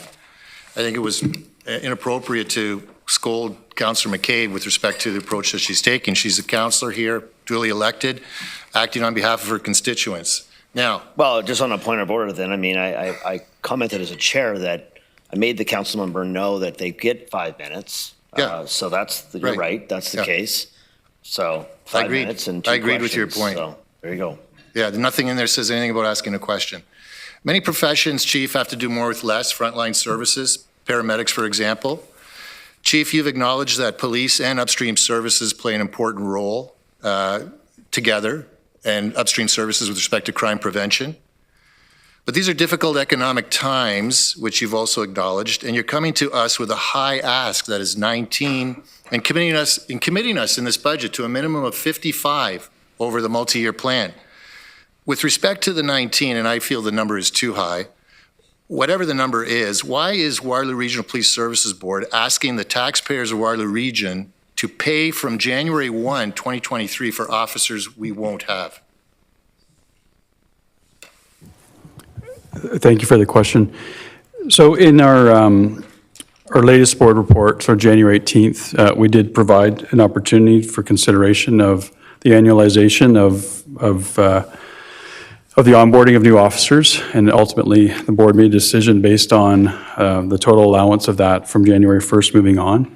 I did mention earlier that we've opened a formal experienced officer program, which will allow us an opportunity every day that we can entertain applications and onboarding of officers to join our service, and that provides an opportunity that we weren't entertaining before. So that's one point of rationale on that. We provided opportunity also to align some of the staging of our staffing to our board on a calendar basis. One point of caution in trying to find the balance point in this, because I think your point is well taken in terms of opportunities that there still may be for reconsideration, is we saw the annualization last year push to September and December last year, which actually, I think we actually lost some opportunity to find talent that was there earlier in the year, where the money and that opportunity to find the talent was actually pushed to just a point. It was, it's by just no one's design, just allowed us a limited opportunity to bring talent in. So I think your point's well taken about what opportunity there might be for reconsideration. I just have a concern that we're basically funding a surplus with respect to that approach. And I know you've provided, the option is listed there, but the actual approval from the board was 7.2%, which is effective January 1. And I think that's an issue that this council has to take seriously. We're currently at 136 per 100,000 after the 35, and that's in the November report. And you're comparing us to the Big 12, which includes Toronto, which is unique, Windsor and Niagara, which receive support from casino revenues. And I feel that the comparison is not actually apples to apples in that regard. Also, and your 55 number is based on this Big 12 average, which includes these other parties. The issue for me, though, is that we as a community have made, and as you're aware, we've made significant investments in upstream services, in housing as well, homelessness issues, discretionary benefits, and a whole host of other services. And we don't have any comparison to say, well, what have these communities done in comparison to the work we've done? So where we may not have invested as much money in police services as these other communities, I would say that we've invested probably more than these other communities in those other services. So have you taken that into consideration when you've used the Big 12 as your marker for reaching a 145 number, which is shown in a various? So through our historical, I would say, service dialogue with the board, it's always been recognized through previous chairs, previous councils, that metric is just one of many factors to consider. It provides anyone with an ample opportunity across Canada, across Ontario, just to simply look at how municipal structures fund, what they deem adequate and effective police service delivery. I've referenced several times the NBN Canada report, which also provides an additional metric. These are public reports we can supply to the board as well, which differentiates between single-tier and two-tier municipalities, which shows some of the comparative data in a refined lens. We could I would love to spend more time diving into some of the issues that were maybe given limited scope today. But I just want to clarify that any comparison to the Big 12, I take your point. I think it's a fair one to make. But I'll raise the issue about outcomes and needs. And Eva, I'll come back to your point of consideration from earlier, because I was reminded, my memory is fading at times, is that even in a previous analysis from November, our rationale for a lower number of investment was tied to what our proposal was to find a smoothing multi-year strategy to consider how we would grow as the region grew. And so we discussed metrics of a 9-year average of regional growth, as well as a 2-year average of regional growth. And so the 8 and 11, if I have these right, were tied to a 1% and a 1.2 regional growth assessment. And forgive me, I failed to raise that earlier in terms of that's where the dialogue was. The dialogue shifted with our board when they asked us to consider the needs analysis and the needs of today. And that's where this evolutionary dialogue came to us to the recommendation that we have today. Well, okay, I appreciate that point that you make, and I'll get back to the November analysis would have considered the needs as we discussed, because the needs in November were the same as the needs in January. I just think that given the difficult economic times that we have, and our finance director, Mr. Dyer, probably have the wrong term, has started this whole budgetary process by saying this is a budget like no other. And yet, I have a real concern about spending this much money on police services. I'm not opposed to adding to police services because you came forward with recommendations in November that you were comfortable with at that time. And now it's ballooned considerably.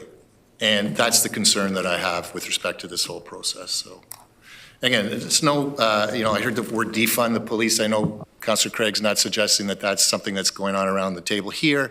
We're talking about adding, and we're doing the best we can with respect to that. But it's not a defund the police issue here. Councillor Urbanovic. Thank you very much, and thanks again, Chief, for all of your thoughtful responses with everyone.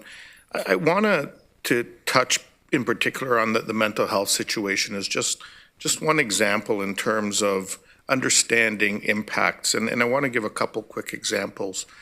I think of an incident I personally witnessed as I was going home one day, and there was a person at an overpass locally, and I drove by, and it felt weird. I went home, got in my driveway, came back because I thought this didn't feel right, and the person was still there. So I actually called it in.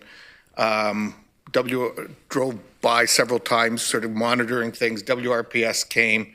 They effectively dealt with the situation. I understood afterwards. The person was contemplating suicide, and they got them over to the hospital for help. I know of another situation where a constituent called me because one of their children had heard from a friend who was considering committing suicide, and nobody knew exactly where they were, and through your investigative techniques, you folks were able to actually figure out where the person was, get there, get them out of the situation they were in, and get them to the hospital for help. I think both of those for me are very compelling situations and stories, but when I look at these stats, they're ones that are occurring far too regularly in our community. And so what I think it's important for us to understand, and my question is, without these positions that are being talked about, what are the risks? What are the impacts on people, on our community, on lives, if we don't effectively deal with this? So thank you for, you provide some very helpful anecdotes, stories, that are real lives and real interventions. And I mentioned earlier in the discussion about mental health, I think that there's, try not to be inflammatory, but there is a false narrative about the capacity, the expertise that actually our officers develop over time to have effective, thoughtful, compassionate negotiations and interventions with people in mental health distress. Whenever we can supplement that work with partners and expertise, we want to see that grow. And also to move less from reactive to more preventative, and from de-escalation opportunities that are more intensive or don't require us at all. I would say though that the instances that you mentioned speak to our total sort of frontline capacity, but also our infrastructure. And so both instances that you mentioned about someone on the highway overpass or someone who is potentially missing in distress, requiring an immediate response and intervention to assess their well-being and to provide them support, speaks to the investments that we're asking that we don't take lightly about critical public safety infrastructure that allows us the reach to find people in distress. So that's through technology, as you mentioned, through our communications center, that these are immediate rapid response interventions. And even thinking about the size and the scope of our region, those highway overpasses that involve Highway 78 into the 401 corridor are traveled by the OPP. So to have the critical infrastructure through a modern, well-equipped communications center where we're meeting call demands, seconds matter. and also having the availability of frontline officers to, as quickly as possible, reach some of those priority one responses, that were highlighted on the graph earlier, that red category, I think are crucial. So I do not take it lightly as a systems leader, as a community leader, as a citizen, as a taxpayer, as a parent, about what this means when we ask for more, when we ask for investments, and how this needs to balance with so many other demands. But I would say in the pointed response to your question is we feel these are crucial investments that are needed for today, with an eye on how do we continue to equip ourselves for a different future that may lessen some of these frontline investments. And so just very quickly, thank you for that response. I think the second piece for me is, you've through the KPMG report obviously identified in an ideal situation what you need in terms of a team, and obviously the board and senior staff have reviewed that, recognized fiscal realities, and have presented what's before us today. I guess my question to you is, what are the things that aren't here? In other words, what are the things that we're delaying, that we're foregoing by trying to take what some would argue is a measured response? I understand that some may not feel that way, but there are clearly things that we're foregoing, and I think it's important that we understand that too. Well, thank you. And again, we don't take these requests, recommendations lightly. I think that Councillor Craig's question earlier about what are you greatest concerned about, or the way that was framed, and I would look at the cyber world as well. Some metrics were provided in the package in the presentation is to say the cases that we're not getting to. And I can tell you for the members devoted to that work, there's nothing more stressful than knowing that there's victimization happening. It exists. It's literally a pile of work that we just cannot get to. And this is a Canada-wide issue as that work continues, but it's actually done through a scope of analytics, is to say we know that people are in possession and are actively engaged in child exploitation online. It's a matter of providing focused resources to actually do the work to get the judicial authorization to provide that intervention. And I think this is, I would say, a frightening reality that we're facing across Canada and across the world. The second point that I think we're not getting to, and this gets into, I think is a healthy community point of conversation, is to say, what does a transition to proactivity and visibility allow us as a community as well? The stresses that we're hearing from people is we can all have a dialogue about what safety is, what it looks like, what it feels like. People are asking us for more presence and more visibility, whether it's in the rural townships, in their neighborhoods. And some of the criticisms and even customer service feedback is, we never see you. And I think that speaks to the complexity of our work when we get hunkered down on really intensive investigations which bring us into our cars, which bring us behind closed doors, is to do that crucial work that has to be done to meet the judicial demands, the online complexities I've spoken to as well. But it actually detracts from some of the citizen-centered delivery modes that we'd like to be in. We believe that the presence of police in the right environments through the right partnerships and the right approaches does provide enhanced sense of safety and can provide prevention opportunities. And I think we need to look at those opportunities.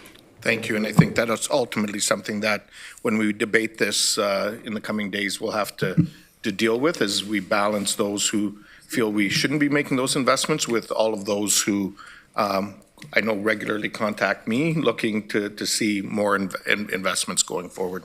So thank you. Thank you, Councillor Verbenevik. Again, hard stop at 5 for special counsel. Chair Redmond. So I'll talk really, really fast. Chief, there's been some reference to the KPMG study, and I know that it's not public, but it is something that the board has dealt with. My recollection of our November meeting when we were talking about what a draft budget might look like to present to Regional Council was actually colleagues on the WRPS board saying that some of the stats were based on population growth and you were charged as a leadership team to go back and look at what the actual need was. And that when you did that, what you decided was that presenting a multi-year process was both sustainable, measured, and would get us to where we felt we needed to be, and that the KPMG study, which was done independently with other parameters, was actually, it's been mentioned today because it validates that number of 55, which was based earlier on population growth. So I just wonder if maybe you can clarify that for people that weren't in those meetings. Thank you, Chair Redmond. And I think because it's been referenced, I think it's a fair point, of order for me and learning and leadership is to know when you're going to reference something, what's the scope and the availability of that information. So I take that as a learning point today. I can say that the purpose of the study was to look at zone alignment and opportunity for potentially realignment and investment. Doing their work also spoke to, in doing their analysis, they spoke to issues of, I mentioned workload analysis, case clearance data as well, let alone some of the population metrics or comparative pieces that we've discussed today, which are just points of interest, points of comparison, and they can only get you so far. I think when we shifted to a needs-based analysis, there's opportunity in that report to consider things about alternative response models. I think there's probably some learning points that we can offer to council, and maybe future dialogue is about civilianization, and there's dialogue, I think, about can we transition even some of our work within ourselves to special constables, to civilian modes of response or report taking or report response that might allow us some opportunities. And that's the analysis that we're conducting right now, is to say we've got some good outside information. How do we make thoughtful, responsible decisions about our future investments and to meet the needs of today? So I don't know if that's clarified the points that you hope that I would speak to. Yeah. No, that's great. Thank you very much. Councillor Foxon, I believe, is our last question. Thank you, Chair.